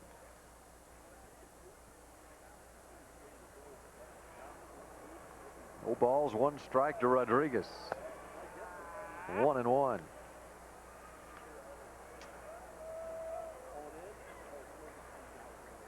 Terry Briggs told us on the Around the League update, the Orioles have that lead whittled to 3 now, 7-4, Baltimore over Anaheim, as Tim Salmon had a 2-run homer for the Angels in that one. Jack McDowell gets roughed up by the Orioles today. 1-2 to Rodriguez. Yankees have a 3-1 lead on the Blue Jays as they play in the top of the 6th inning at Yankee Stadium. David Cone is looking for his 20th win of the year for New York. Right now, Rick Helling of the Rangers and David Cone of the Yankees, the only 19-game winners in baseball, as Helling wins last night here. But Cone has a chance to become the first 20-game winner this afternoon, and he leads Kelvin Escobar and the Blue Jays 3-1.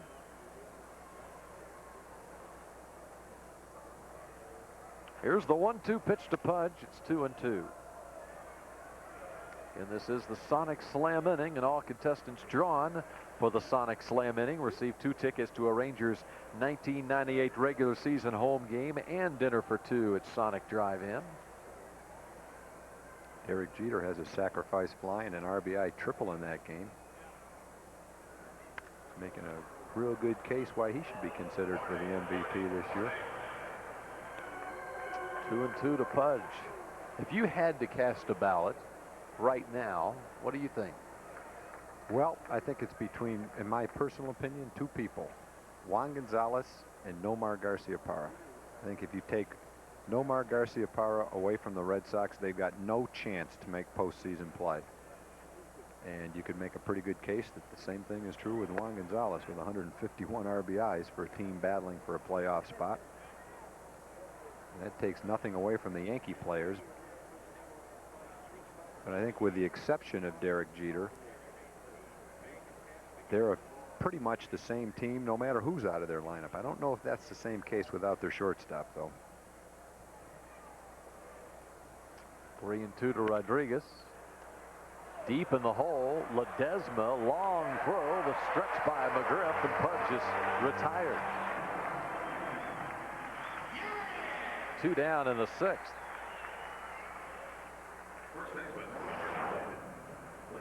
Well, Ledesma shows that he's got a good arm from shortstop. Over the top. Nice throw.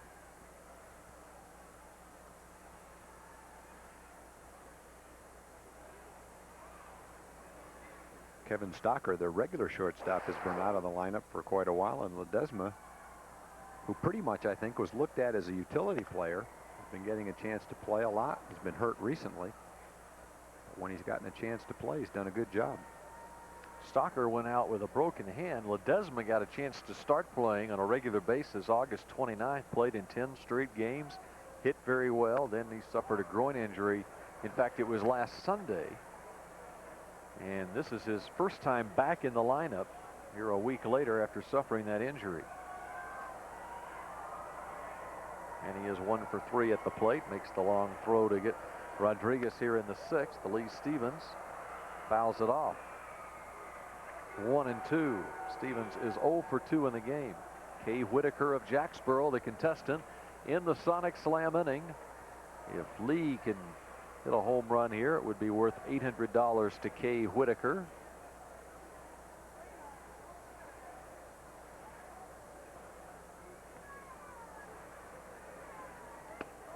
Speaking of the Red Sox, Nomar Garciaparra, Boston is trailing Detroit in the bottom of the 8th inning, 4-1.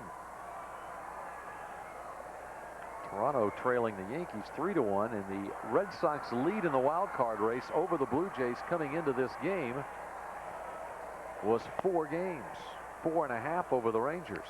So if Boston goes on to lose, if the Rangers can come back from 5 runs down and win here, not only would they keep the pressure on the Angels in the West, but also they would move within 3.5 games of the lead in the wild card race.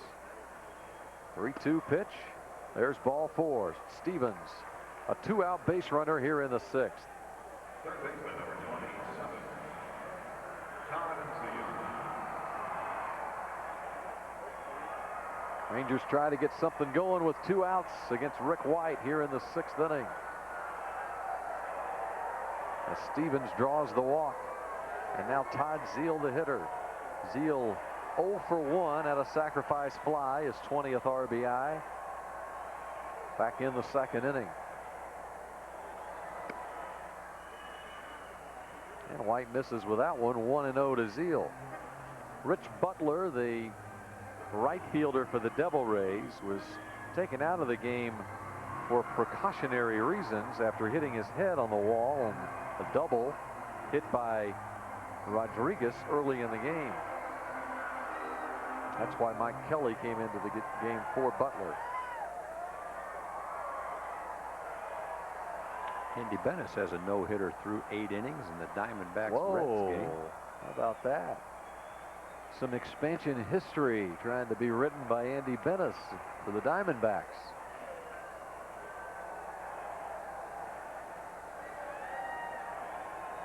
Yeah, usually it's the expansion team being no-hit. At least I assume they've been no-hit over the years, at least once or twice. And I assume no expansion pitcher has thrown a no-hitter. I don't think so either. 2-1 to Zeal.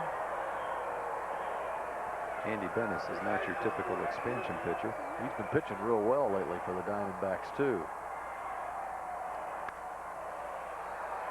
This is pop foul.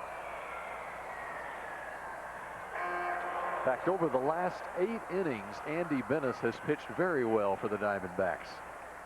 A no-hitter.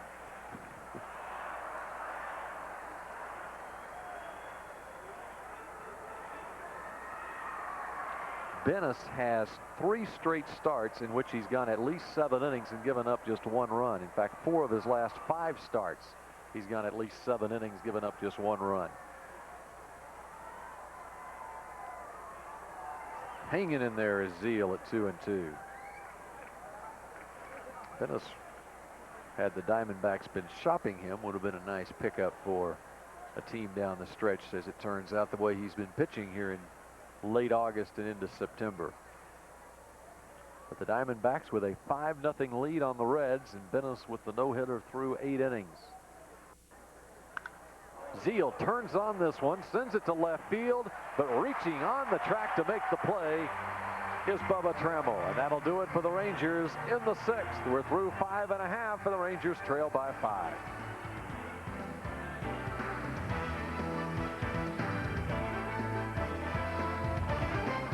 Mitsubishi dealer brings you today's trivia question. Who holds the American League record for the highest batting average as a rookie? American League record, highest batting average for a rookie. Brought to you by Mitsubishi Motors. We'll have the answer for you shortly. Bottom of the 6th inning here. And Fred McGriff starts things off against Tim Crabtree, who came on to get the strikeout of Bobby Smith to end the 5th inning. 0-1 to McGriff. You know, Tom, as soon as I said that about the no-hitter and the expansion teams, I think I recall an Montreal Expo no-hitter. Yeah, right. First year you recalled it all right. You recalled it when you got the slip of paper with it on there. To let you know how wrong we were. I think it was about April 17th, 1969, something like that. That rings a bell, because I looked at the same slip of paper you did. 1-2 to McGriff. And the name is coming to me. Let me think. Bill Stoneman, does that ring a bell? It does, after I read it off that sheet of paper. Base hit to left. McGriff, leadoff single. Time for an Around the League update. Here's Terry Briggs.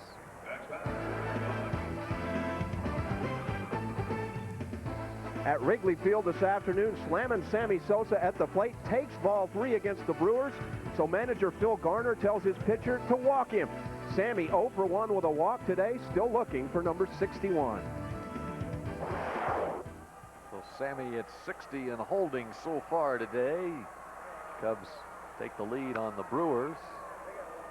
This is a foul ball third base side, but it was Bill Stoneman with the Expos on April 17th of '69 who tossed a no-hitter. As far as we know, that is the only expansion no-hitter by a pitcher. The Expos over the Phillies in the first year of existence for an expansion team. Bill Stoneman has gone on to work in the front office for Montreal for basically the whole time after his playing career. He was a general manager, director of finance, does most of the negotiations of all their contracts right now. Got a good curveball. Threw hard with a good curveball. Not a big guy. He's only about 5'9" or 5'10". He had some good stuff. Trammell around on that one, and 2 straight singles once again for the Devil Rays here in the 6th to start things off, just like last inning. Rangers hope this doesn't turn out to be like last inning when the Devil Rays sent 8 batters to the plate and scored 3 runs. Both McGriff and Trammell have 3 hits already in the ballgame. Randy Wynn will pinch run at first base for Trammell. You have to think he was probably going to come into the game as a defensive replacement late for the Devil Rays, and so with his speed to put him on at first base, 5-run lead for Tampa Bay as we play here in the bottom of the 6th.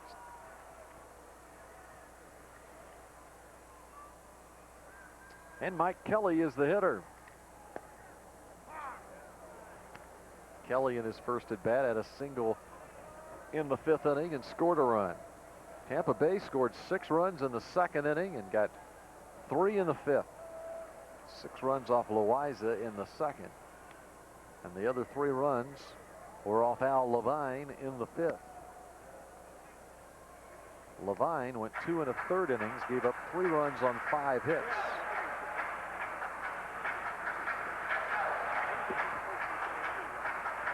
One ball, 1 strike to Mike Kelly.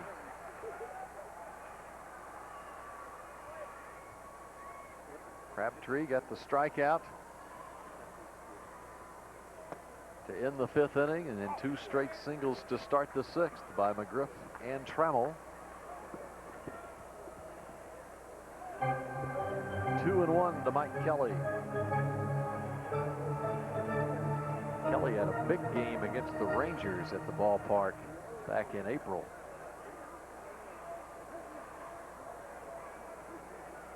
The Devil Rays were able to salvage a game in a 3-game series against the Rangers back in Arlington. This is pop foul.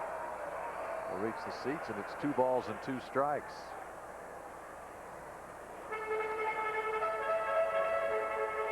But, you know, I feel a little bit guilty. Why is that? Passing on all this information to people and making them think that we're the ones that do it. I think sometimes you have to give credit when credit's due, and our statistician over here, Major, who's one of the best in the business that we've had around the league, has done a great job of coming up with stuff for us to try to make us a little more accurate than we otherwise would be. It means that he's a very busy man. He's been very busy today. There he is. Major, thanks for all the information you give us. Make people think we really know what we're talking about. There's a strikeout of Kelly by Crabtree. There's 1 out here in the 6th. 2 strikeouts for Crabtree. At least I believe that's 2 strikeouts of Crabtree. Major will tell us if we're wrong. That's right. Which we undoubtedly are. And we'll let him know if he's wrong, too. It hasn't happened yet, but. Here's Ledesma. Shoots that one foul right side. 0-1. Looking at the scores around the league, Bill, Florida's beaten Atlanta 6-5. I think that was a game that Greg Maddux started, which kind of keeps his string of high-run games going, which is very unusual for him. It was Maddux starting in that game. He has a 17-8 record coming into that game now. In danger of falling to 17-9, which is very un-Maddux-like. 1-1.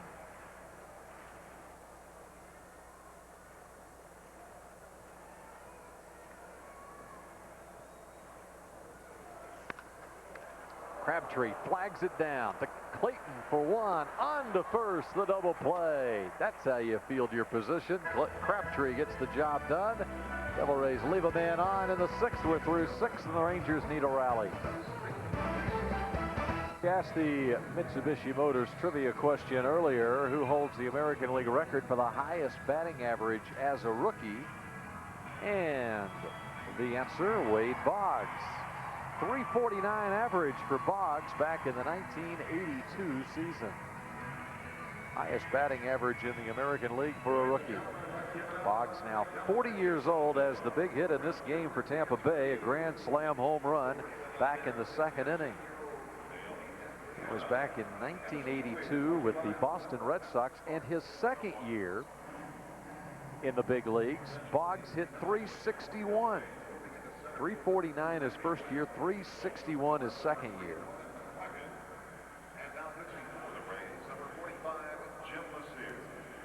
This was the scene between innings here at Tropicana Field. A little takeoff on the Yankees routine they do for the YMCA. This wasn't the YMCA, but pretty good moves by the grounds crew. What was that song anyway? Mike Sims, the hitter, 1-0. Dance to the left, dance to the right. Jimmy Buffett.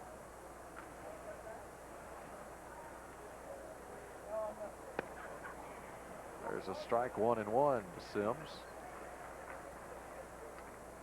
Third pitcher of the afternoon for the Devil Rays is Jim Messier. Messier with very good numbers. He's having an outstanding season for the Devil Rays, 7-2 on the year. Messier pitched a 1-2-3 eighth inning on Friday night, and he's been worked a lot too. He's 7th in the American League in relief innings pitched at 76 2/3.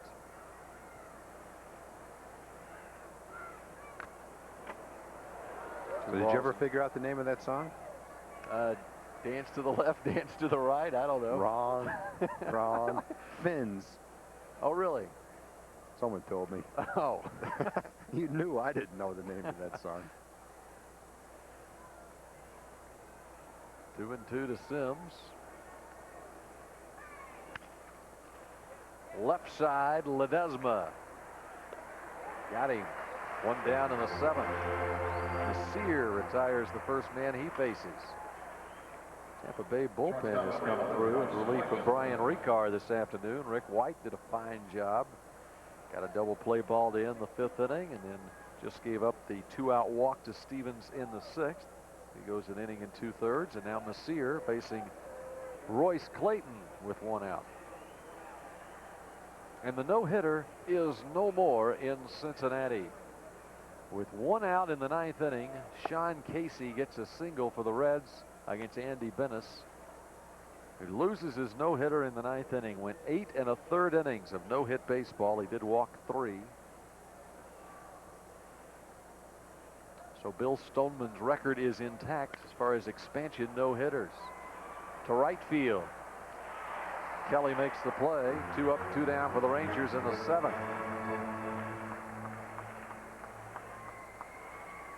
Top of the Rangers order, the center fielder, number 24, Tom Goodwin. So back to the top of the order now for the Rangers and Tom Goodwin. Angels and the Orioles, 7-5 Baltimore. They go to the 7th inning now. The Angels whittle away at the lead by the Orioles. And the Blue Jays have come back to tie the Yankees at 3. They're in the bottom of the 9th in Boston, and now it's a final in Boston. Detroit has defeated the Red Sox 4-1. Red Sox are struggling to the finish line right now. This is a Boston team that played well throughout the season, but here in September they've had some problems of late. Fred McGriff handles it with ease. Will do it himself. Goodwin is retired. 1-2-3 inning. It's stretch time in St. Pete.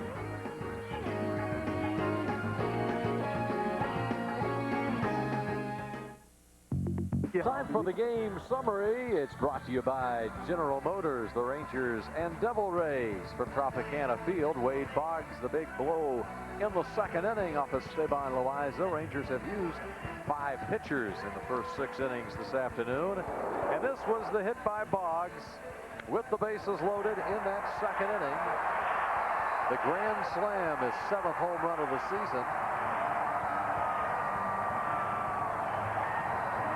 Tampa Bay had a 5-run lead after 2 innings. Rangers cut the lead to 6-4 with 3 runs in the 3rd, but Tampa Bay adds 3 more in the 5th.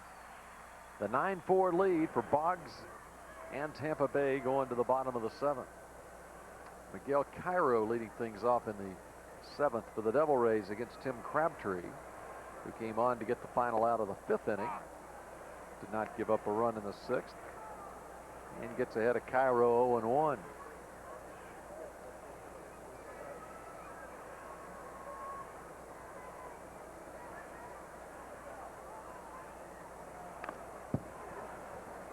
Oh, 2 to Cairo now. Rangers completing a stretch of 19 consecutive games against teams with sub-500 records this afternoon. Coming into this afternoon's game, 11 wins and 7 losses in the first 18 games of this stretch. Danger of falling to 11-8 over the 19-game stretch. Finally see a team with a winning record once again tomorrow against the Baltimore Orioles, who are now 3 games over 500. There's a strikeout to start the 7th. 1 down. Crabtree has had a nasty sinker today. This is as well as he's thrown in a long time. He's throwing 95 miles an hour, and watch the ball sink down below the knees. That's almost an impossible pitch to lay off of with 2 strikes and a hit. And you've got that kind of velocity combined with that kind of movement in that spot below the strike zone, you can forget it as a hitter. Here's DeFelice. That really is what he needs to do consistently to become one of the top relievers in the American League. The arm is definitely there. Just a matter of making the pitches consistently.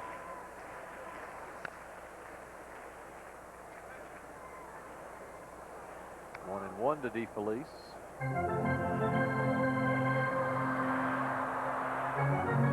Crabtree has had stretches of this season where he has been very effective in relief.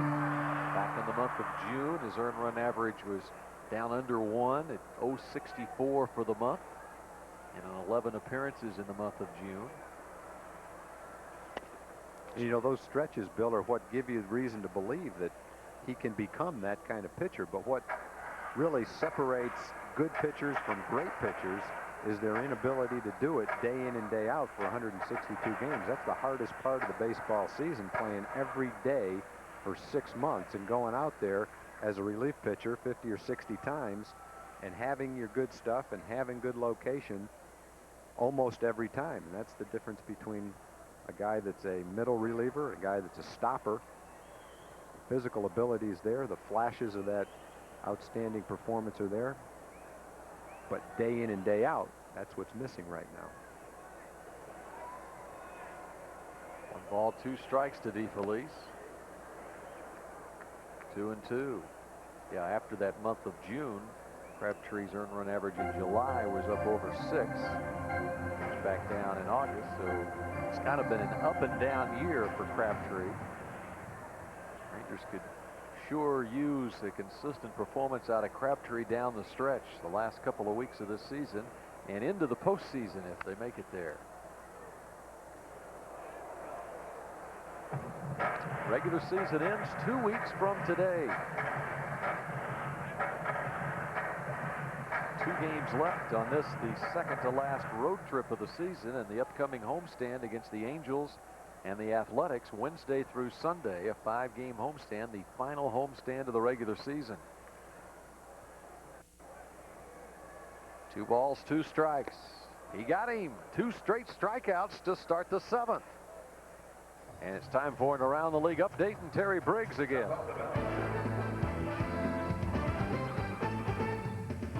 Back to Wrigley Field, where Bill Murray was watching to see if history would be made, and on an 0-1 pitch, Sammy Sosa, no doubt about it. Number 61, a 480-foot shot into Waveland Avenue. Sammy's happy, the crowd is happy, and look at the scramble for the baseball. Sammy has 61. 480 feet. You know, it's amazing. Mark McGwire deserves every accolade that he's gotten. But what's going to happen if Sammy Sosa ties him and goes ahead of him? He could tie him in his next at bat. I know. It seems like Sammy, no one's forgetting about him, but compared to the adulation that's been thrown McGwire's way, Sammy's been playing second fiddle, and there's a long way to go. Yeah, we've got 2 weeks left in this season. And Sosa's now 1 home run behind McGwire. And with all the hoopla over number 62, it makes you wonder what's going to happen from here on out. McCracken gets the base hit up the middle. That's his first hit of the game, although he has certainly made a bid for a hit earlier.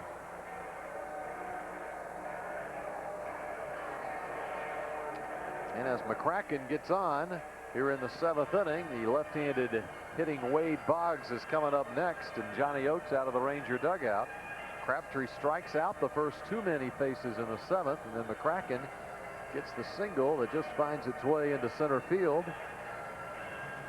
And he's making the call to the bullpen here. Eric Gunderson will be called upon. A pitching change. Now this from your local station. AutoZone, the best parts in auto parts, brings you who's hot. Well, the Blue Jays have won 13 of their last 15 games. And how about Jose Canseco, a 100 RBI season? Who's not? Well, the Red Sox going into play today had lost 7 of their last 9 games. The wild card lead was down to 4, and they've now lost 8 of their last 10 games as the Tigers beat the Red Sox at Fenway this afternoon. 4-1 the final. By the way, the Blue Jays now have the lead on the Yankees 4-3 as they play in the bottom of the 6th. So the Blue Jays looking for their 14th win in their last 16 games. And if they hold on, they'll be 3 games back of the Red Sox in the wild card race. 6th pitcher of the afternoon for Texas is Eric Gunderson, and he is on with 2 outs here in the 7th. Eric's numbers have gone up. His ERA up to 4.70. He has struggled over the last month or month and a half. He's given up 7 runs in his last 4 2/3. 20 runs in his last 12 1/3. Gunderson did pitch pretty well in his last outing on Tuesday at the ballpark against the Royals. Went 2 innings. He did give up a run on a couple of hits, but it was one of his better outings of late. That one gets through, and moving to second base is McCracken.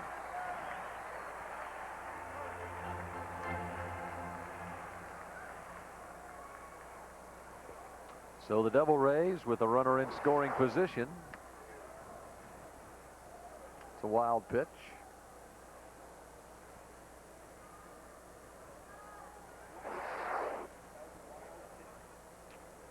One ball, 1 strike to Boggs.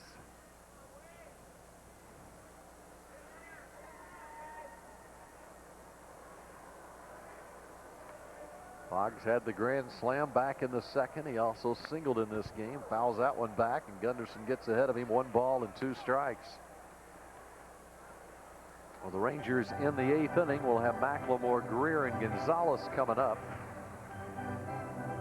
Of course, Roberto Hernandez got the save in game 1 of this series on Friday night. So if you're going to get back into this game, now is the time to do it when the Rangers come to bat in the top of the 8th inning. Left field, long run for Rusty. He is there. Boggs is retired. Devil Rays leave a man in scoring position. We're through 7. Rangers need a big rally in the last couple of innings.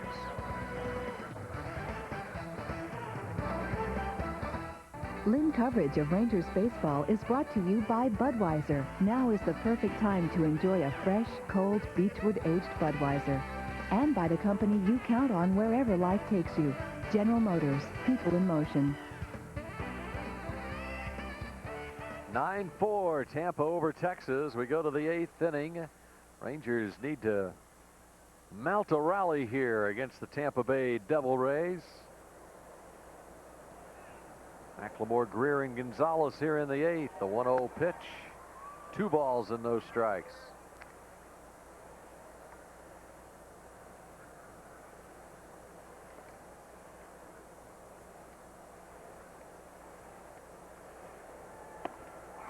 There's a strike. 2-1 to McLemore. Jim Messier came on in relief for the Devil Rays in the 7th inning and retired the Rangers in order. Sims, Clayton, and Goodwin. Now the 2-1 pitch to McLemore. To left field, coming on is Quentin McCracken. And there's 1 out in the 8th of Around the League update, and Terry Briggs. Back back to Camden Yards, and the Orioles' 7-1 lead is gone. Craig Shipley, the double down the line. Salmon and Glaus will both come around to score. 7-7 game as they went to the bottom of the 7th. Wow, the Angels have come back. It is tied at Camden Yards. Orioles had a 7-1 lead after 3 innings. And Anaheim has come back. Tim Salmon had a 2-run homer, and as Terry just detailed for you, the comeback is complete as they have tied it 7-7 going to the bottom of the 7th. Rangers start the afternoon 1 game back in the American League West. They were hoping to end the day tied for first in the West, but here in St. Petersburg, the Rangers trail by 5 runs.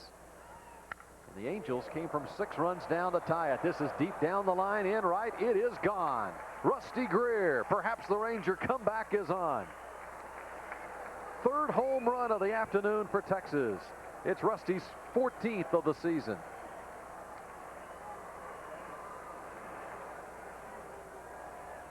And Rusty gets an RBI closer to the century mark, number 97. Turned on an inside pitch. Line drive home run toward the right field line. Well, there's 1 run back. Devil Ray lead is cut to 4. 16 hits for the Devil Rays, 8 for the Rangers. Here's Gonzalez, 1-0. Juan with 2 RBIs, snapped a string of 4 consecutive games without a run batted in. 2 hits in this game, the 2-run homer cut the lead to 6-4 back in the 3rd inning. It's 2-0 to Gonzalez. Gonzalez now with 151 RBIs.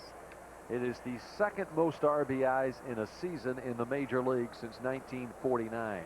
Over the last 49 years, only Tommy Davis for the Dodgers in 1962 had more RBIs in a season, and that was 152. Gonzalez is 1 RBI away from that mark.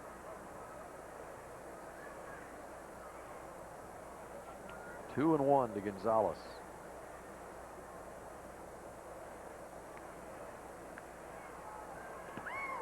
Little half swing by Juan, and it's 2-2. That's Messier's tough pitch right there. It looks like a splitter that he throws.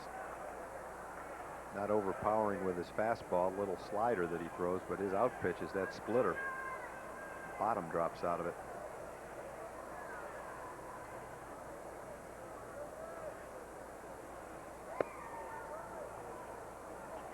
Now 3-2 to Gonzalez. Say not overpowering with his fastball. He tuned that one up at 93 miles an hour. There's one more reliever in their bullpen that throws in the 90s.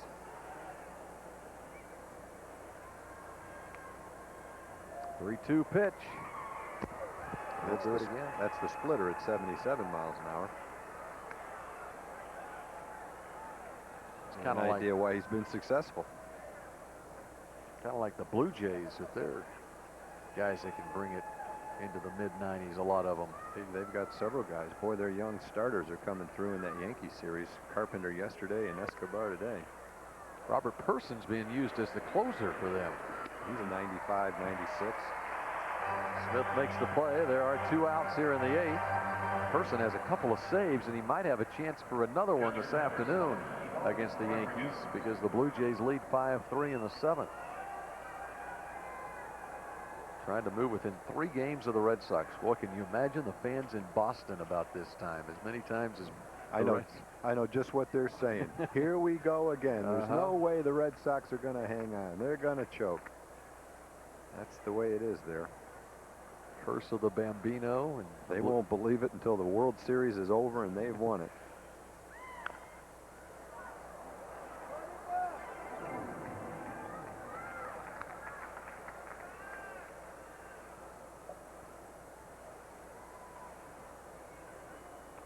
Oh, 1 to Rodriguez. Pudge had a double back in the 2nd inning. 1 for 3. 1 ball, 1 strike. Of course, it was 20 years ago for the Red Sox that They had, what, a 14-game lead over the Yankees, and then went to the one-game playoff, and Bucky Dent hit the home run in 1978. Round on this one is Rodriguez, but McCracken is there and runs it down. McCracken with great speed moved from center to left field when Trammell came out of the game. A homer by Greer. The lead is 4.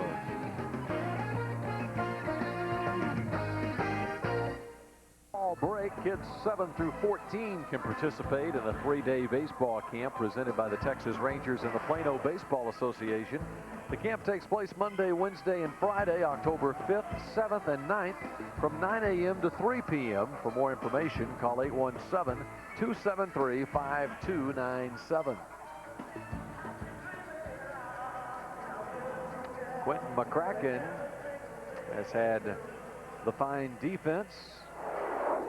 In the 8th inning, it was Mark McLemore, and coming in on that one makes the play. Going back on this one to his right, off the bat of Pudge Rodriguez. Off the bat, it looked like Pudge had at least a single, but McCracken runs it down. 9-5, Tampa leads Texas. Devil Rays hit here in the 8th, and Bobby Smith leads things off. Smith, McGriff, and Wynn for Tampa in the 8th. And this one is driven to right field. It is way back.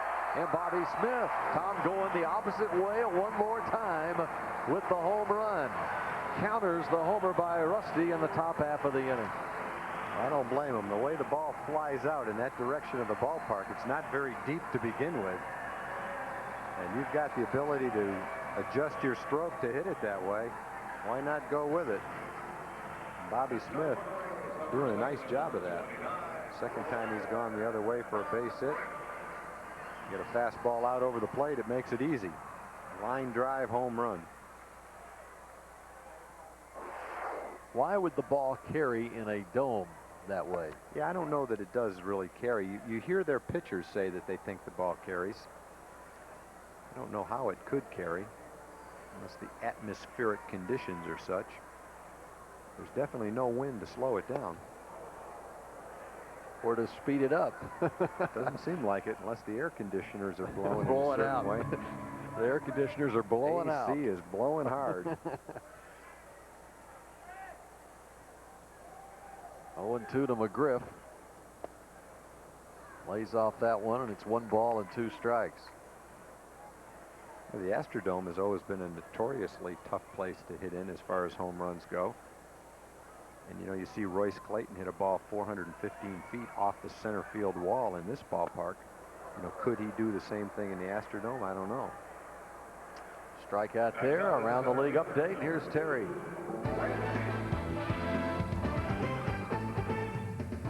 Back to Baltimore we go, and it didn't take the Orioles long to regain the lead. Rafael Palmeiro with the broken bat double down the line in right. Rich Becker scores. 8-7 Orioles, and they're still batting in the 7th. All right, so Rafael comes through with the RBI, and the Orioles have the lead back. It's a wild one at Camden Yards. 8-7, Baltimore over Anaheim. Zeal to his knees, and he gets him at first base. A fast runner, Randy Wynn. Nice play by Todd Zeal. He's able to gun him down at first base. That was a great play by Todd Zeal. Another example of Todd making the tough play. Look at the hop that thing takes. It's almost by him. Now he's got to get up and throw out Randy Wynn, which he does. Great play. Clearly, the throw beats the runner. Mike Kelly, the hitter. Kelly had 2 home runs against the Rangers in a game at the ballpark back in April. What was a 12-5 Tampa Bay win. Here, Tampa Bay leads 10-5. 1 ball, 1 strike. Rangers lead the season series 7-3.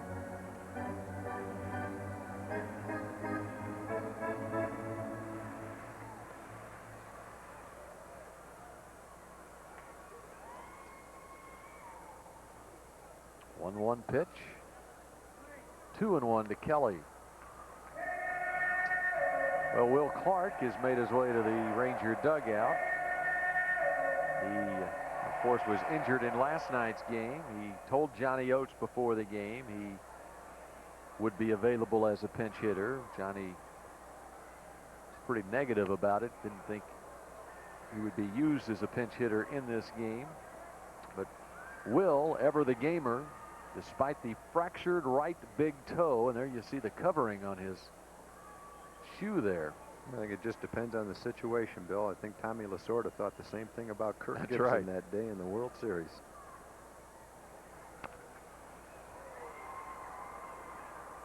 Will has a chance to come up to tie the game. Johnny might just let him get a try. He's going to have a hard time beating out a hit, but he might be able to trot around the bases.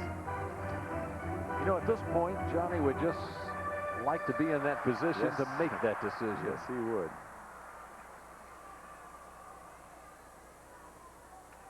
Bobby Smith led off this bottom of the 8th inning with his 11th home run of the year to get the lead back to 5. It's the 3rd time in this game the Devil Rays have had a 5-run lead. First time came back in the 2nd inning. They scored 6 runs in the 2nd inning. That matched their season high for runs in an inning off of Esteban Loaiza.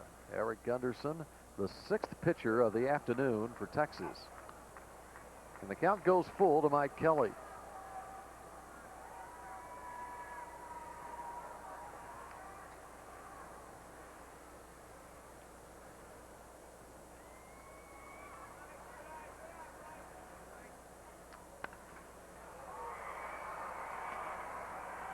It is fouled off the bat of Kelly.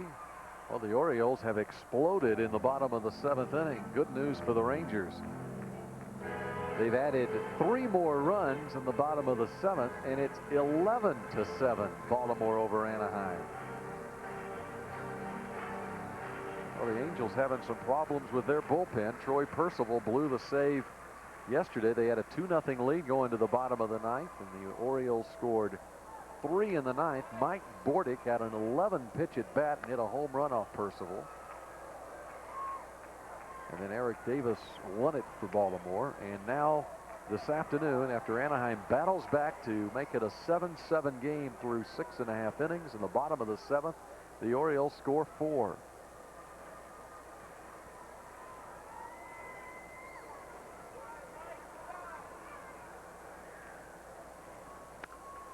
Another foul ball. So if the Rangers are unable to come back in the 9th inning and the Orioles hold on to win in Baltimore over the Angels, the lead will be 1 still for the Angels over the Rangers.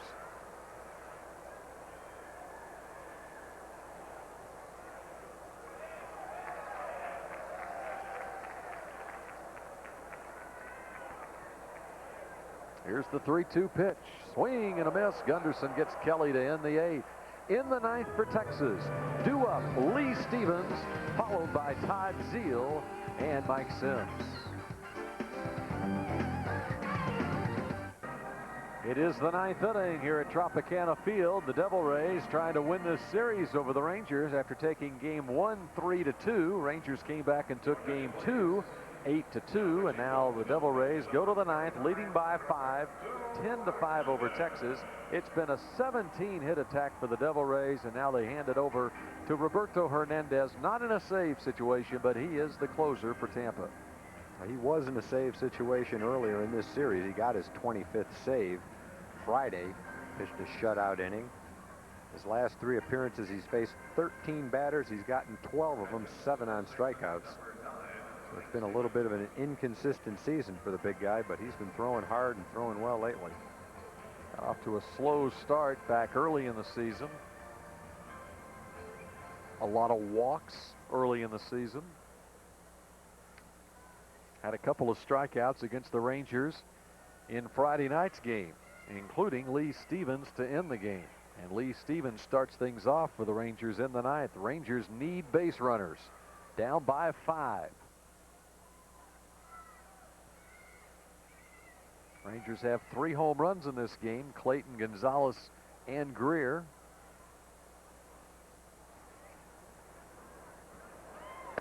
And the first pitch to Stevens is in there for a strike. It's 0-1.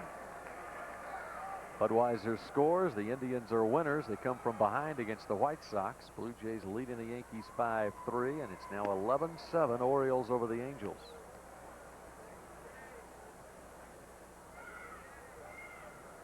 And it is a final. Greg Maddux and the Braves fall today. And that one is through for a base hit. Rangers get their leadoff man on. Big base hit for Stevens. Cubs 8-4, and in that game, Sammy Sosa hits number 61. He has homers in 3 consecutive games now. And 1 away from McGuire. McGuire and the Cardinals playing in Houston against the Astros. That is the night game. Luis Alicea is on deck as Todd Zeile is the hitter.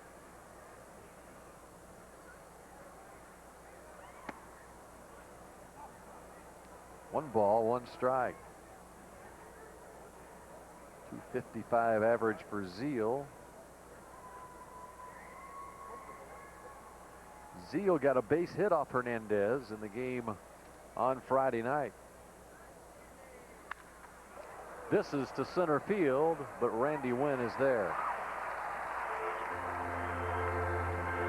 There's a 1 out in the ninth. Tonight at 10 on NBC5. Catch all the scores and highlights from this weekend. Watch Scott Murray's Sports Extra. It's tonight at 10 on NBC5. Zeile hit that ball pretty well, but it was right at the center fielder.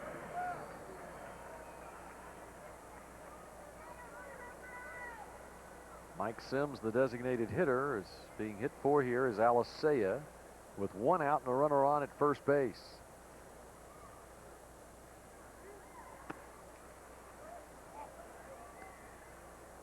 The ball to Alicea. He struck out against Hernandez on Friday night. Tries to give the Rangers another base runner here in the ninth. 1-1.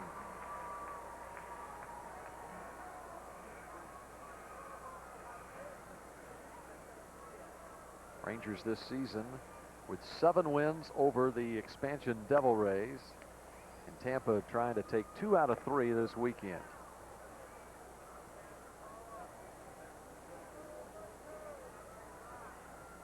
Not exactly what the Rangers envisioned coming in here this weekend. They're hoping to at least take 2 out of 3 and try to sweep the series, but Tampa's been tough. Got good pitching from Tony Saunders in Friday night's game. And a lot of hits today. 3-1 to Alicea.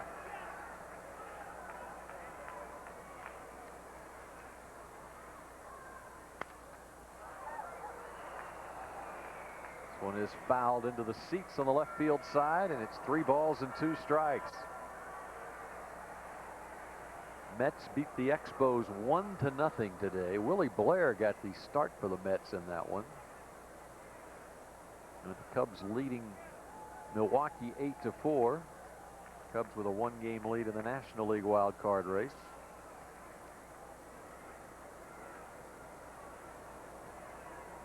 Three balls and 2 strikes to Alicea, the 33-year-old Roberto Hernandez.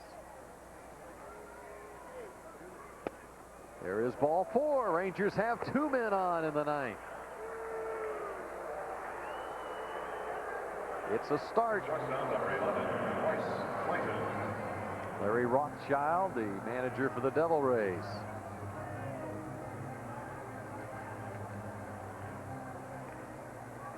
Will Clark says he's available. He's on the Ranger bench in the dugout. Rangers with runners at first and second and 1 out. And Royce Clayton will be the hitter.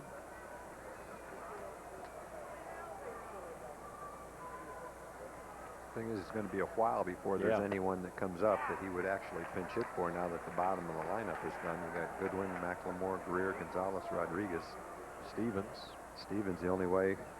Yeah, he would pinch go all hit the way for him. back around.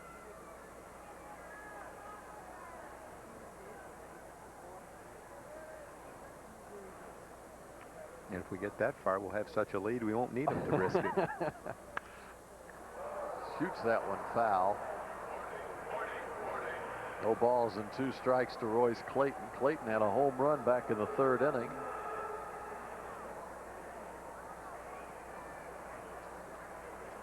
Clark did say that the toe was very, very sore today. I really got the impression from Johnny Oates before the game that he wasn't planning to use him. And hopefully he'll be able to get back pretty soon. They say that as pain allows it, Will can go ahead and play on the fractured right big toe. Here's the 0-2. To the right side, slowly hit. Clayton with speed, but Roberto Hernandez will win the race. Moving to 2nd and 3rd of the runners. There are 2 outs in the 9th. Royce hustled all the way and almost beat Hernandez to first base. It was a close play. Little hopper. Hernandez chooses to take it himself. Boy, that is a close play at first base. Chuck Merriweather with the call from this angle. Another look. He got him by about an inch. Wow. Good call by Chuck Merriweather. And a good shot by our camera. Here's Tom Goodwin, last hope for the Rangers. It's a first pitch strike from Hernandez. Goodwin is 1 for 4 at a single back in the 5th inning. Trying to keep it alive here in the 9th. Tomorrow night in Baltimore, Aaron Seeley against Juan Guzman. 1 ball, 1 strike. It'll be a 2-game series against the Orioles. Then after that, 12 games left in the regular season, all against the American League West.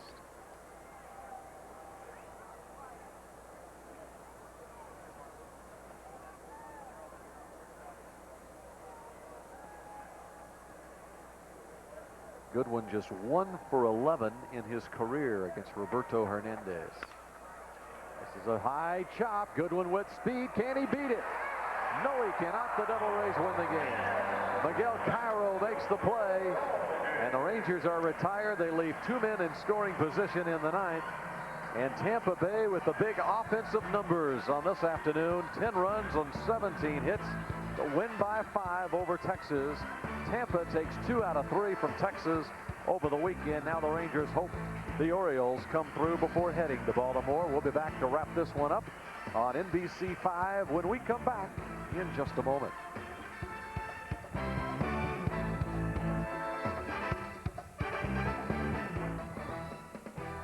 Lynn coverage of Rangers baseball has been brought to you by Southwest Airlines, the official airline of the Texas Rangers.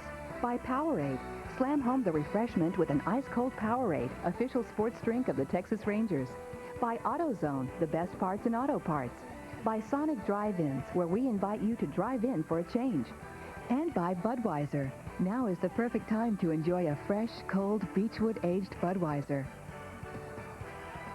Final numbers from Florida. The Devil Rays take 2 of 3 from the Rangers this weekend. 10-5 the final this afternoon. Rick White gets the win. Loaiza falls to 3 and 4. Rangers had 3 home runs. Juan Gonzalez's 42nd home run. 151 RBIs. Right now, let's check in with Terry Briggs. And around the league update on the Angels game from Baltimore.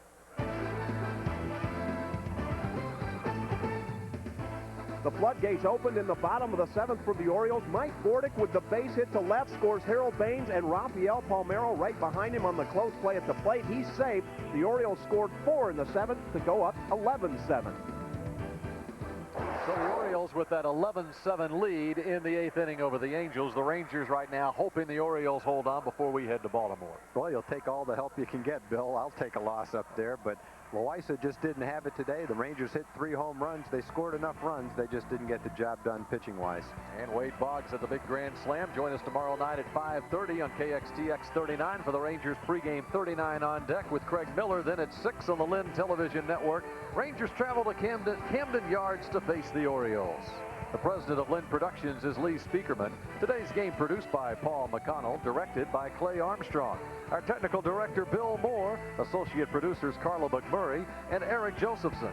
Videotape coordinator, Kevin Lewis. Studio director, Tom Ward. Texas Rangers Baseball, a presentation of Lynn Productions.